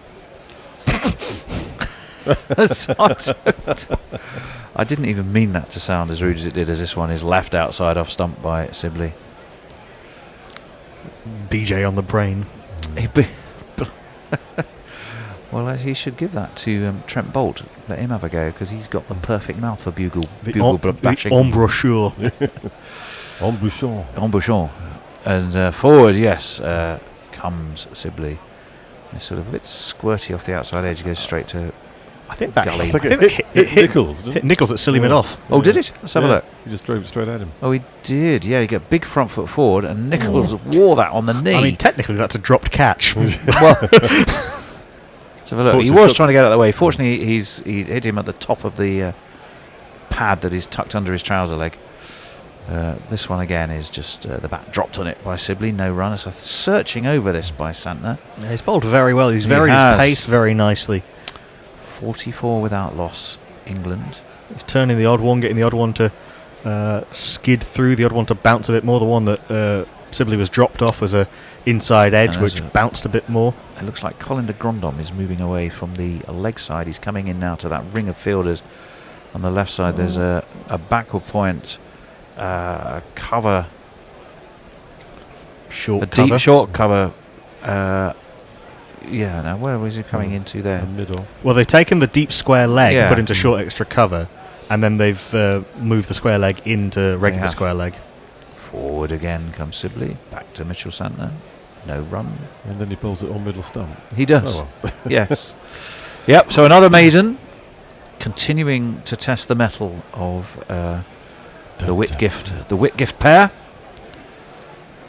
Or Epsom's finest. Free the Whitgift 2. Free the Whitgift 2. Well, we don't want them freed. We want them still tethered to the crease come the close of play, don't we? We have some 8 overs to go. We have some people on YouTube. Verma Technical says, "What will your predictions be about the result?" Still with the draw. I said that I'm at the still start of the day. saying draw, but 2 quick wickets tonight would make it very different. Yeah, I think I'm going with the draw as well. Ben B is still with us from Chicago. Zahid Shakil says, "Today no wickets. Test will be drawn tomorrow." There's your answer. Select Moyle on Cricket Tracker also says draw. And Naresh Kumar says, are you missing MS Dhoni in international cricket? Dhoni was again not selected for any of the India squads for the West Indies tour. He's becoming like a sort of lesser spotted creature. Wagner is in, and again just short of a length, and Burns has to go up onto his toes to drop it down to the leg side, where that well. Tom Latham, who has relinquished the gloves, is frantically polishing the ball. We are looking at an aerial shot away to the ocean on the beautiful Bay of Plenty, and there were certainly plenty of runs. Somebody called Louis Bishop. Louis Bishop, who's he? I don't remember. He used to live with me once. And this one is over the shoulder of Rory Burns and slaps into the gloves of BJ Watling. He says, what's Louis Bishop saying? Hello from Australia. Come on, Big T. It's rather overfamiliar. Big T. I'm assuming that's me. I'm going to say it must be you. And I assume he was referring to my girth of my waist, as it were. 44 without loss. Yeah, he's on a. Is that your girth? He's on a world tour. He's on a world tour of mainly Australia, via Thailand. We've been getting all sorts of pictures of various wildlife and such like.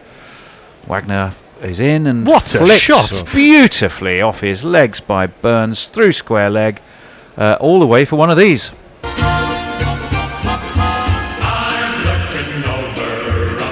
Timed that outrageously well through square leg. He will. I mean, he just waited for that and just a little flick of the wrist right off the middle of the bat, past Latham, who is in there at forward short leg, and 4 runs. So Burns moves on to 31. He's going nicely. Sibley much more sedate for 12. This one is left. Burns takes a very deliberate step away towards the offside to let that go over his shoulder. I think all gorillas would like to know of Louis Bishop. Does he have any plans to play some cricket in Australia, seeing as he's there for a while? He was going to try and search out a club to play for. A fairly rapid bowler, can hit a long ball too. I think that Knuckles assessment. There you go. You can write that on your CV, Louis Bishop. Knuckles says rapid and can hit a long ball. In comes Wagner. And up onto his toes goes Burns. It's pushed away into the offside. No run. 48 England. There are just over 7 overs of the day remaining. We have 1 ball left of this particular over. Then it will be 7 overs. And it's all about being there at the close for these two. Who are we looking at in the dressing room? Joe Denley. Joe Denley. No thoughts of a night watchman yet. And Rooty. Rooty is going through some limbering up exercises. I could imagine after that grinding spell in the field, you're going to need to keep on your toes. Oh, and he went for the pull there off that slightly short delivery, did Burns, and he under-edged it. And having deposited one quite magnificently in that direction, this one was absolutely not the same effect. Well, Wagner had gone round the wicket then, so it's angling across him. So it's that much harder to pick up and fetch the leg rather than if he's over the wicket coming into him. Yeah, I think it would be pretty harsh to make Jack Leach come out as a night watchman, given that he bowled 47 overs. Yeah, those England bowling figures. They will do. If I'm Chris Silverwood, I'd be happy to see the way they're going about the reply, particularly having been ground down for so long. I would be concerned about that bowling.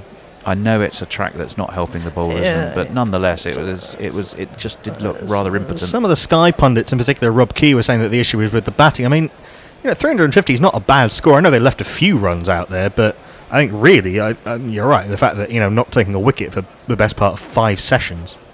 Mitchell Santner's going to continue on his way, and dealt with competently and classically by the resolute Dom Sibley. Not quite 3 sessions, but even so, going basically a day of cricket without taking a wicket.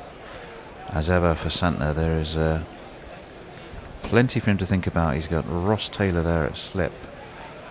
He's got the forward short leg and the silly mid off. And that one ripped a bit out of those footholds again. Sibley didn't really get suckered into the shot, I don't think, but it certainly moved. Middle to leave on the bounce to slip. He middle to leave, he did actually, I don't think he was particularly looking to play that. In comes Santner again. This one, Sibley is tidily behind. Well, Sibley's making a deliberate effort to get across to off stump, cover the line of the ball, and then I guess get outside the line in case it doesn't spin and hits him on the pad. But if Santner throws in a quicker, flatter, straighter one, Sibley could be. Well, he's getting some advice danger. from Trent Bolt there. I don't know what Trent is whispering in his ear. We shall see what transpires. Dropped it a little bit shorter. It did rip a little bit, but Sibley is able to deal with it without too much bother. He doesn't look all that comfortable against Santner, does he? No. So we have that slip, the forward short leg, the silly mid-off. There's a mid-off and a mid-on. And a short extra cover. There is a short extra cover as well. And that one turns, and that has taken the edge. And the wicket has fallen, and Rory Burns, Dom Sibley, has departed again, having looked steady, having looked solid. Santner has got him. He's gone for 12, and New Zealand have their breakthrough at 48. 48 for 1 England.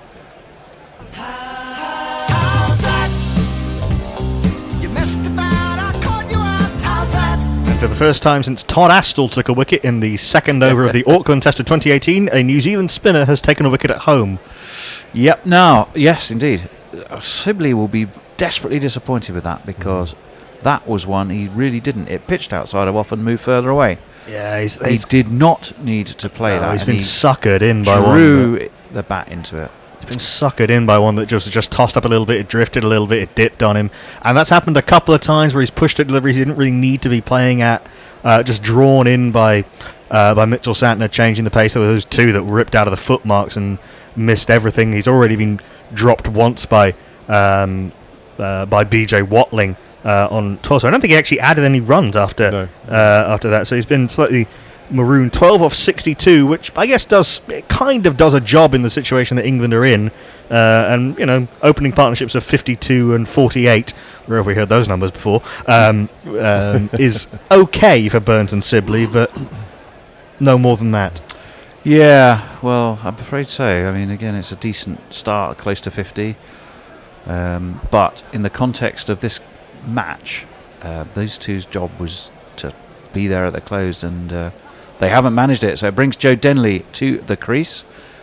He played 16 innings, got a high score, of course, of 94.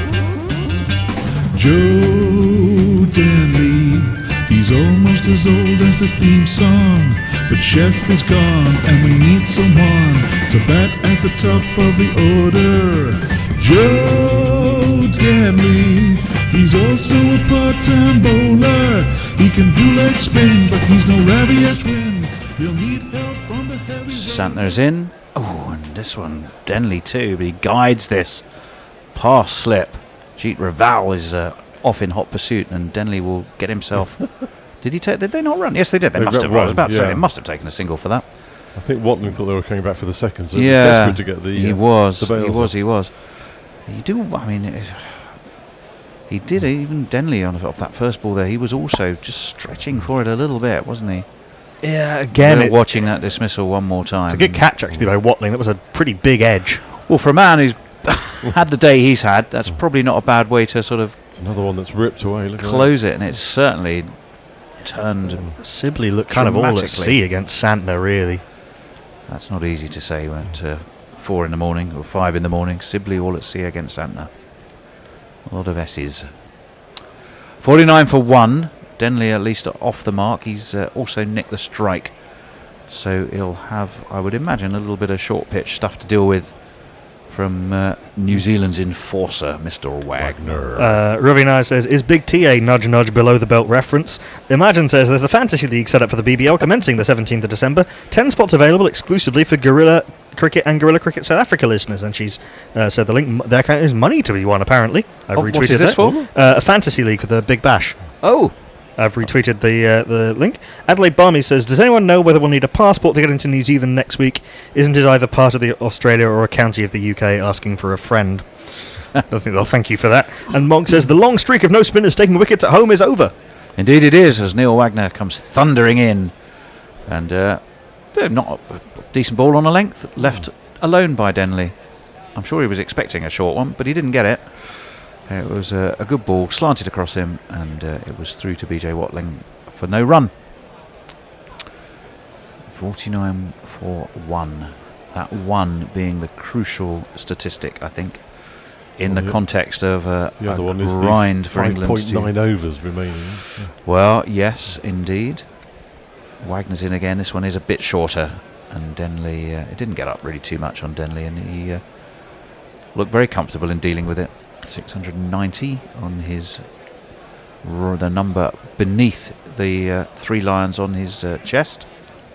Yeah, Denley does play spin quite well. He uses his feet very well. We saw him hit Mitchell Santner for a couple of very nice, a 4 and a 6 in the first innings. Different situation, of course, but he should be a little bit more comfortable against the spinner than Sibley looked. He was a bit sort of jabby from the crease.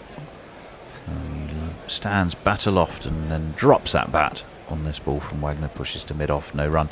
Yeah, we've been talking a lot about Denley, haven't we? Saying, he's the man with the sword of Damocles over him to a certain extent. And he's being the older player, slightly new to the team, hasn't yet converted to a big 100, and yet he got that 94 at the Oval. He's got 70 4 consecutive 50s. The first innings here. He's got a consecutive 50s. I think we'd love him to convert big and get himself 3 figures. And this is a good innings to do it in. This one, though, he can have nothing to do with, as it's down the leg side and through to Watling.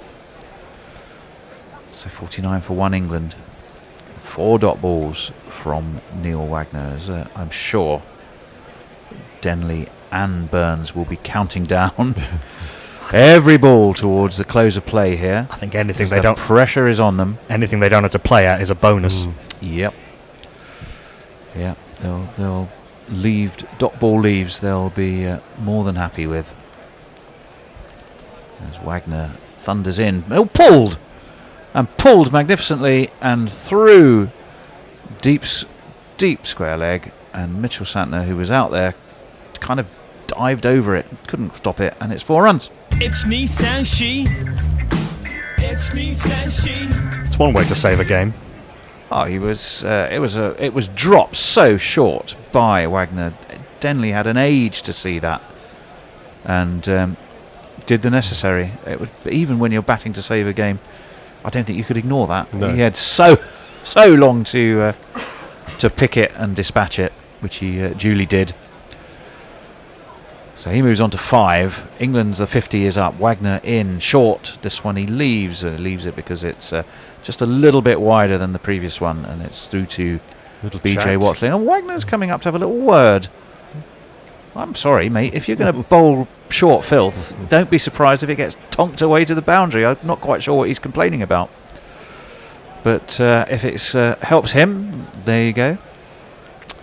We're looking at a few shots of England defending wide balls from Santner, and the fact is, in most cases, the foot wasn't especially well to the pitch, and they were prodded at rather than sort of those are all comprehensively dealt with, weren't they? Those are all from Sibley. They've all just dipped on him, beaten him in the flight. The odd one's not turned, which is what he's playing for, which I think in general is a good way to play against a spinner who doesn't turn the ball that much. Obviously, you're trying to guard your stumps, but... Well, this as ever, the beauty of Test cricket. So, it was reaching away, bat nowhere near the pads. I mean, he'll have been racking up his runs in the county championship to, probably quickish medium pace or just medium pace. This one is pushed away by Burns to square leg, and they won't run. So it's a different examination when you're coming to open, and within a few overs you've got Mitchell Santner bowling at you, isn't it? Yeah. It's not your Darren Stevenses, your Murtas, your Roland Joneses, and whoever else might have been. Well, actually, they would. Robert Croft still playing. Croft, he's Darren Stevens would have been in Div 1 with Sibley. Yep, indeed, Kent. And that one, he outside the left-handers off stump, and it just moved back and was under-edged by Burns, and it's a stiff workout for England, this. Burns and, as Sibley as it was, and he sadly has failed.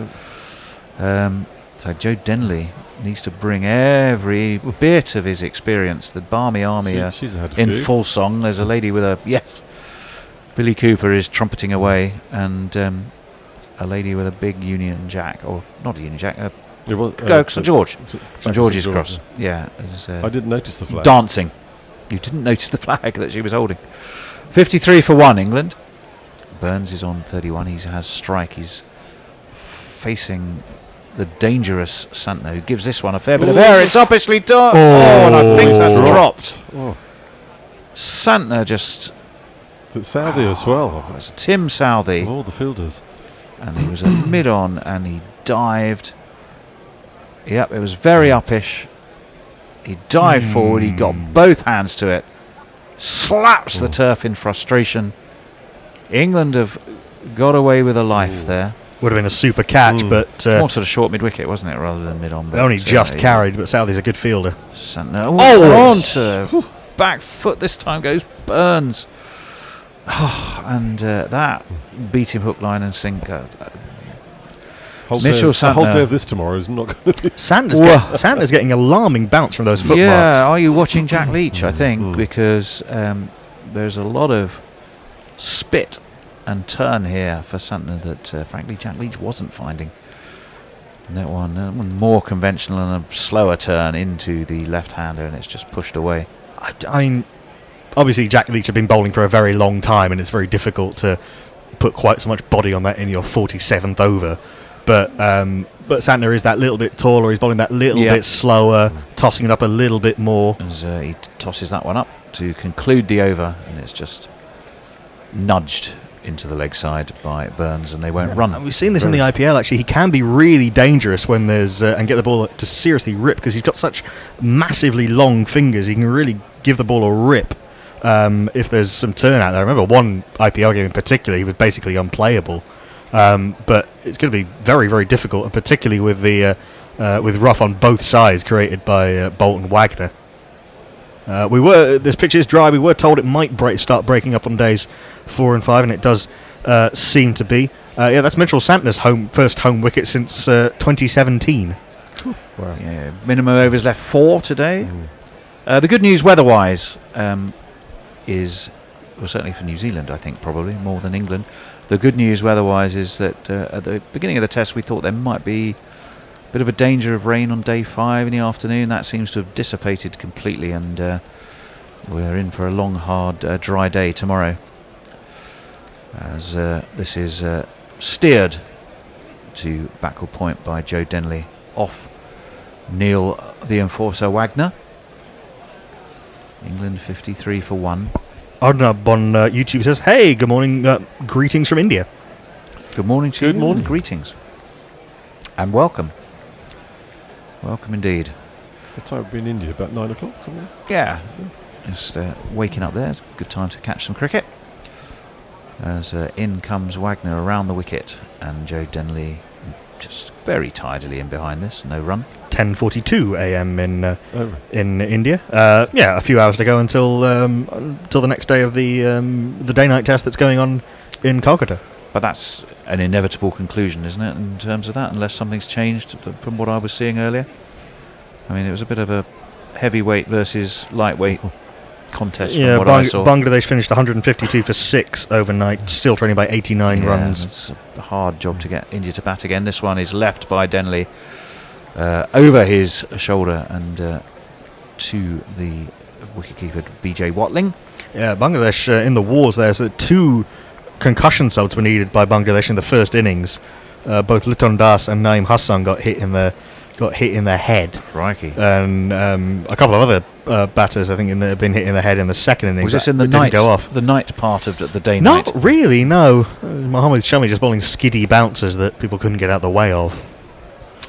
And Mohammedullah's had a tweaked a hamstring. In comes Wagner. And Joe Denley goes onto the back foot, drops the bat on it. Wagner jogs through to field off his own bowling, gets a pat of encouragement from his captain, Kane Williamson.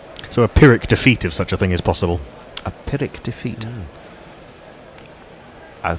What is that? Well, a Pyrrhic victory is a victory that costs more than it's worth to acquire. So, it comes from King Pyrrhus basically winning a battle that basically wiped out most of his army. So the cost wasn't worth the return. Yes, exactly. I'm with you. In comes Wagner, short. There's a shock, and left by Denley, and through to Watling, no run. Yeah, the famous quote: "Another victory like that, and we're undone." Yeah. Yes. Wagner is bowling too short here again, isn't he? Well, yeah.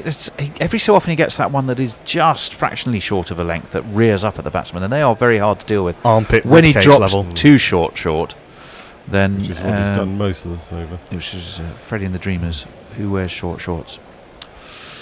I digress. 53 for 1. Is that the one? It was, yeah.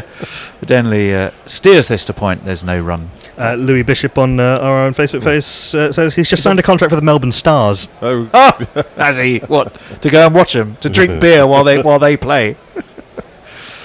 As he did go. He's already been to the MCG. He went to the T20 versus Sri Lanka, I think, and was suitably impressed by the magnitude of the stadium. Yeah, it's quite an impressive concrete bowl. As concrete bowls go. As concrete bowls go. It's pretty impressive when it's full. I can imagine it'd be soul destroying if you're there when it's mostly empty. Yep. And we're looking at Mitchell Santner, and he's got good grouping, as they say. Good grouping. Good to full pitch. Immaculate control of length. Yeah. Very much so. Each one just dipping a little bit, and some full, just a few full. The majority on a good length. Some turning, some not. Rory Burns sweeps. Oh, he's got a top edge. This is going to cost England their second wicket. Easily taken by Colin de Grandhomme. Santner has the second wicket. What was Burns doing with 3 overs left to play? He plays an aggressive sweet shot. He gets a sweet shot. He plays an aggressive sweet shot. An aggressive sweep shot. He gets a top edge. Like taking candy from a baby. Like taking candy from a baby for Colin de Grandhomme in his floppy hat. You'll never get an easier catch. He had an age to just steady himself underneath it. And, well, questions, I'm afraid, have to be asked of Rory Burns. Your one mission... You had one job, and that was to be there at the close. Anyone can get out to a really good ball, but to play a stupid shot when you literally have just 3 overs left to face to achieve your number one objective, I'm afraid, Rory Burns, you need to go and have a little chat with your coach and figure out what possessed you to do that. You silly little boy, what on earth were you playing at? I'm all for sweeping out from outside off stump. Obviously better than sweeping on the stumps, but given that there is rough, given that you don't know how much the ball is bouncing, don't know how much the ball is turning, given that it's going to be very, very difficult to control that stroke, and given, as you say, that run scoring is not really necessary at this point, the percentages were not in his favour. I quite like the idea, meantime, of an aggressive sweet shot there. A sweet shot, yeah. I'd like to buy a bag of humbugs, please. No! How much will these Bassett's all sorts be? What do I want? 27 pence! What do I want? Come on! Oh, well, the night watchman is Can I have some chewing gum? Why? Jack Leach, you poor bastard. Well, Jack Leach is in. Jack Leach is in as night watchman. Again, he'll be going, God, haven't I done enough today? But here he is. Here's a face that I know. It's Jack Leach. Now coming up is Jack Leach. On Jack Leach. And he does have plenty of New Zealand fielders for company. There's a leg slip, a slip, forward short leg, and a silly mid-off for a start. And to the manner born, he's tidily forward. Where is now Colin de Grandhomme is what position would you call that? He's almost where he took the catch. No, he took it. He was deeper. He's now been brought forward. So you have the man at silly mid-off, and Colin de Grandhomme, I suppose, is short cover. I think you would say is where he is. As in comes Santner, and he is there. Short square mid-wicket. Yeah. Oh yes, to the left-hander, indeed. Yeah, He's mid-wicket. He was on the 45 for Rory Denley. Rory Burns. It's been a long night. It's been a long night. We've got aggressive sweet shots and Rory Denley now. Chocker. As Santner is in, and Leach, who does know this job. He's been down this road before. And he is not going to give his wicket away. Not that and I'm counting. Very much don't think he's going to play a sweet shot. I've done it again, a sweep shot. In comes Santner. Forward comes Leach. Just the ball trickles back to the successful wicket-taking Mitchell Santner. What a day he's had at work. He'll have earned whatever his tipple is. If he wants to put his feet up for a cold beer, he has earned that in spades, I reckon. This is left outside the off stump by Jack Leach, who will have no played, truck Jack with Leach. anything he doesn't need to play. Well, not played. Or well not played, indeed. Yeah. So 2 overs remaining. Well, he was made to play 4, wasn't he? So But both openers for England are back in the pavilion. One, I'm afraid, just getting to grips with what it means to be a test opener, I think, in the case of Dominic Sibley.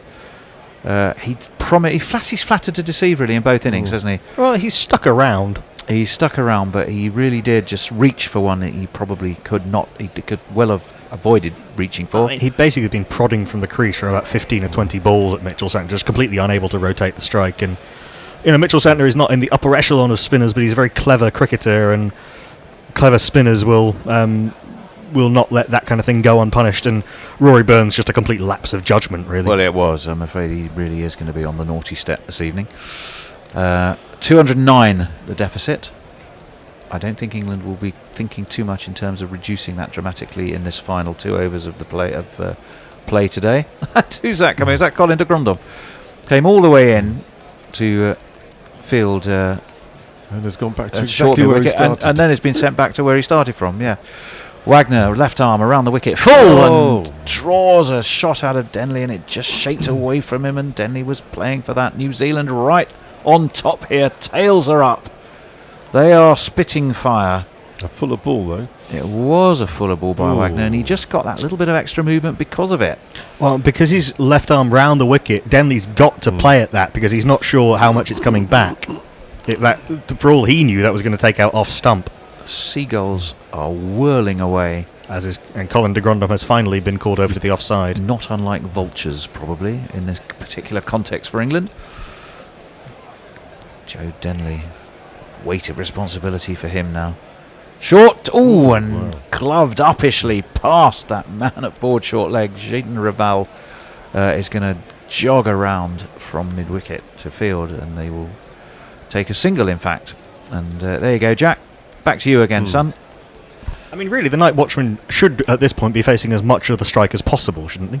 Absolutely. Well, yeah, although I don't think we can credit Joe Denley with deliberately tickling a single there. He was in full-on defence mode, and very high on the bat. He got away with it, but only just. And Neil Wagner, not surprisingly, that has wouldn't his have been hands very upon far his away head. from where Colin de Grandhomme came Was from. going to be, yes, that's true, actually. I'm sure Colin de Grandhomme will have a quiet word with his captain and go, boss, that's where you was going to be.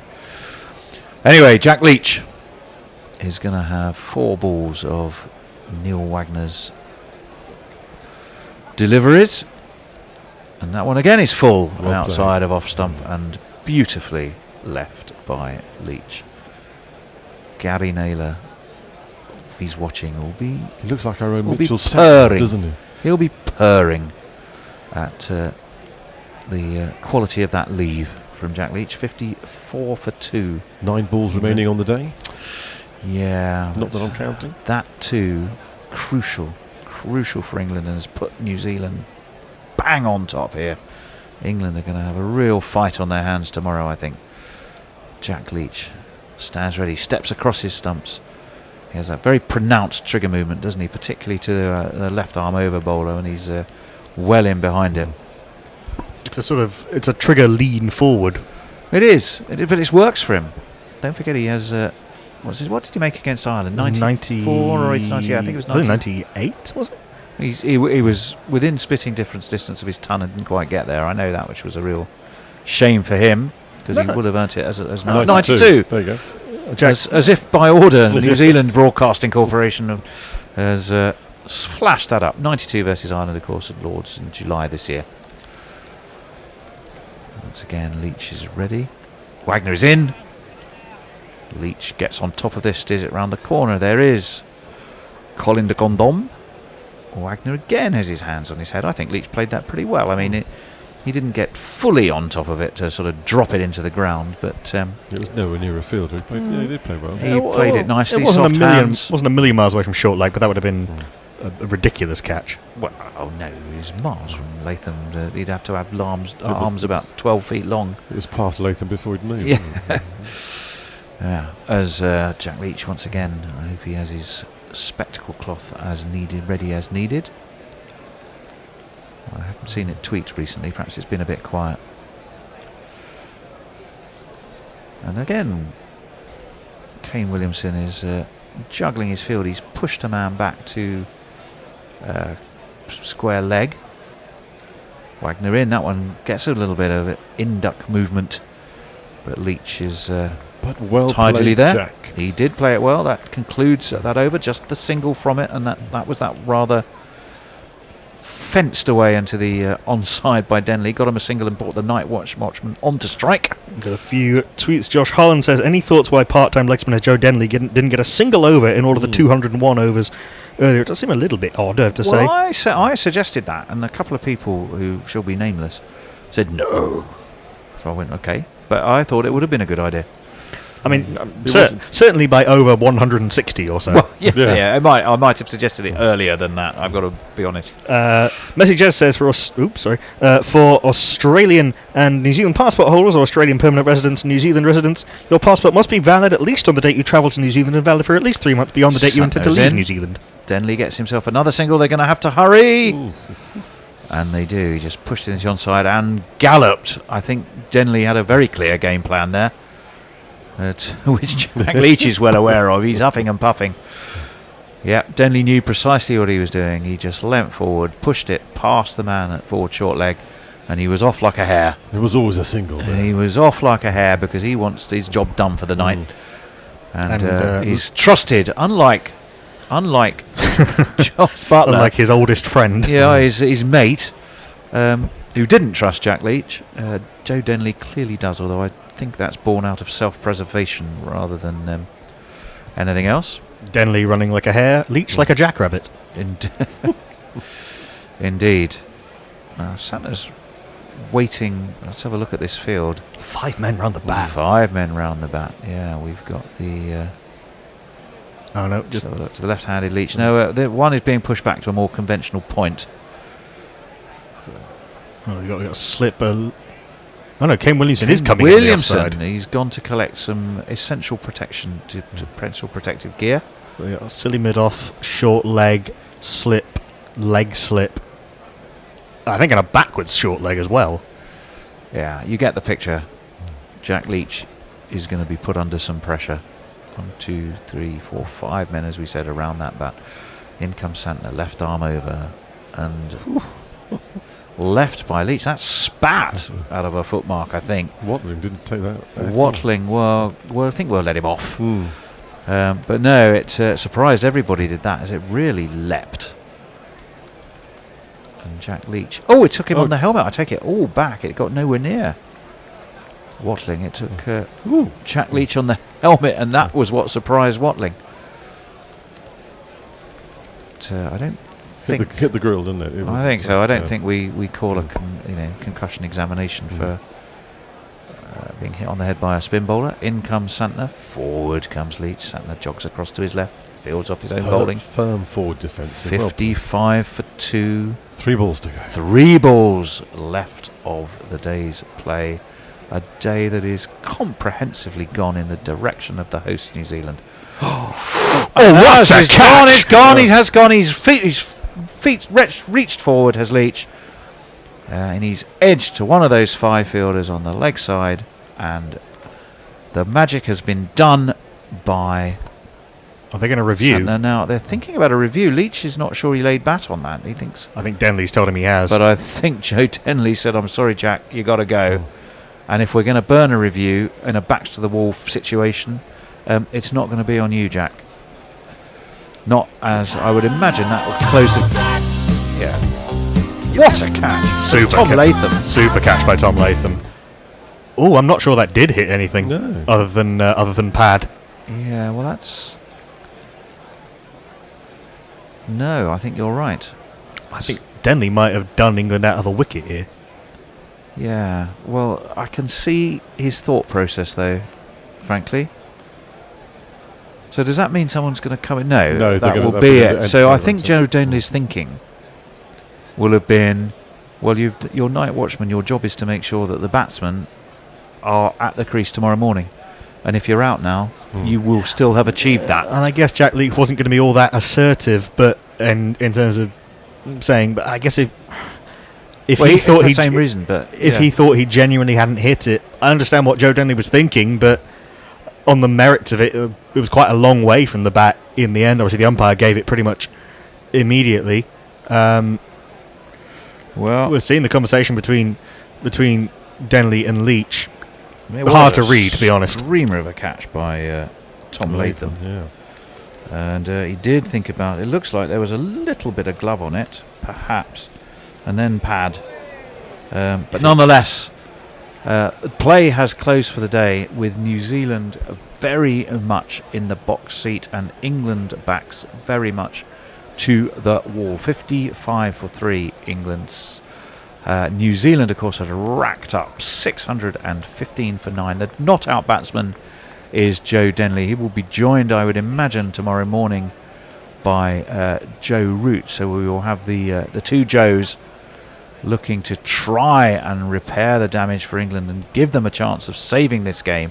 Any thoughts of winning have long gone. Yeah, and it will be a tough ask, I reckon. Yes. Mitchell Santner bowled beautifully. 8.4 overs, 4 maidens, 3 for 6. Given that no New Zealand spinner had taken a wicket in New Zealand since March 2018, and Mitchell Santner hadn't taken a wicket at home since December 2017. Some indication of how dry this pitch has become. The ball was spitting out of the footmarks, bouncing, some turning, some not, and he bowled beautifully. I think a lovely control, lovely dip, lovely changes of pace, lovely changes of flight. And England's openers and Jack Leach done. We're running through the scorecard. What were New Zealand overnight? Were they 6 down or 4 down? 6 down. They were 6 down. So the story of the day then, well, the big story of the day from a New Zealand perspective was the fantastic performance of BJ Watling. Finally, he got a consolation wicket for Jofra Archer, but he went for 205. Caught behind from Archer. Colin de Grandhomme, 65. He was caught Sibley, bowled Stokes. Mitchell Santner, a maiden test 100 for him of 126 before he lofted one to Ollie Pope off the bowling of Sam Curran. Tim Southey was caught and bowled by Jack Leach. Wagner and Bolt, not out batsman, as New Zealand declared on 615 for 9 just after the tea break. England, we'll take through the bowling figures, but they're fairly horrible, so you might want to duck behind the sofa while we read these out if you're an England supporter. None for 64 for Stuart Broad off 13. 1 for 107 for Jofra Archer off 15. 3 for 119 off Sam Curran off 35. 2 for 153 for Jack Leach off 47. So he certainly did bowl a few. 2 for 74 off 26 for Ben Stokes. Not so bad for him, perhaps. And 1 for 67 for Joe Root. Off 15. Then England's reply, I'm afraid, started off well, promised well, flattered to deceive, as both Burns and Sibley. Sibley the first to go. He stretched for one, bowled by Mitchell Santner, and was caught behind by Watling. And Burns, well, as we said, it's the naughty step for him because he was playing a sweep shot that he just top-edged, that he really shouldn't have been playing. It was the easiest catch in the world for de Grandhomme on the 45. Again to Santner. So Mitchell Santner has now, and of course he's also accounted for night watchman Jack Leach, although we think there may be an element of fortune. Not reviewed. He was caught at forward short leg quite magnificently by Latham off, of course, Santner. So Santner has 3 wickets this evening for 6 runs of 6.4 overs. No wickets for 18 for Southey, no wickets for 2 off 5 overs for the extraordinarily frugal Bolt, and none for 16 for the enforcer Neil Wagner. So we will just catch you up with your final tweets and messages before we say farewell. Yes, indeed. Quite a few tweets. Actually, Spicy Golden Duck says, greetings from Christchurch. Public information. Anyone looking for a pub in Christchurch to watch Day 5, I can recommend the Little Fiddle. To which he adds a little DD. Evil Scooter says, aren't all defeats inevitably Pyrrhic defeats? And Mog says, surely you saw the news highlights of Pyrrhus of Epirus and his dodgy wins. Tony Ravinara says, swag, my dad bought this as a present for me, but was too excited to wait until Christmas, huzzah. And it's The Great Romantic, Cricket and the Golden Age of Neville Cardus by Duncan Hamilton. Oh, brilliant. Smutty says, an aggressive sweet shop has echoes of Monty Python. Yes, it does. Mike says, I was at the MCG Boxing Day Ashes test in 2017, and by day 4 it was half empty. Felt like a ghost town in that stadium, it's just so massive. Evil Scutus, well, this one got overtaken by events. 2 wickets of 4 stops and 50 of the deficit wiped away isn't the worst of situations for England, to be fair. Well, it's not the worst until they're 10 down, but 3 down is bad enough, I'm afraid. Mercy Jazz says, aggressive sweets, this of course, and attaches a photo of a lion bar.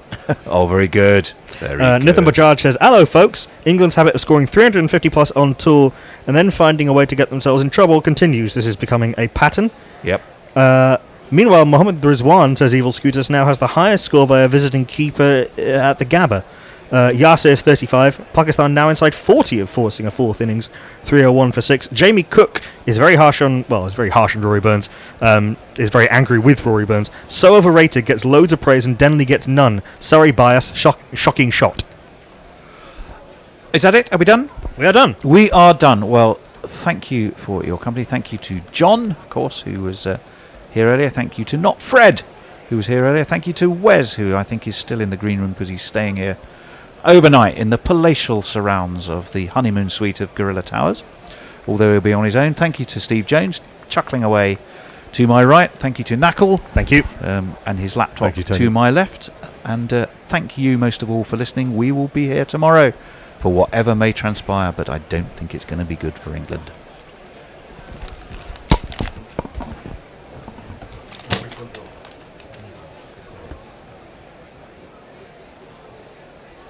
Guerrilla cricket.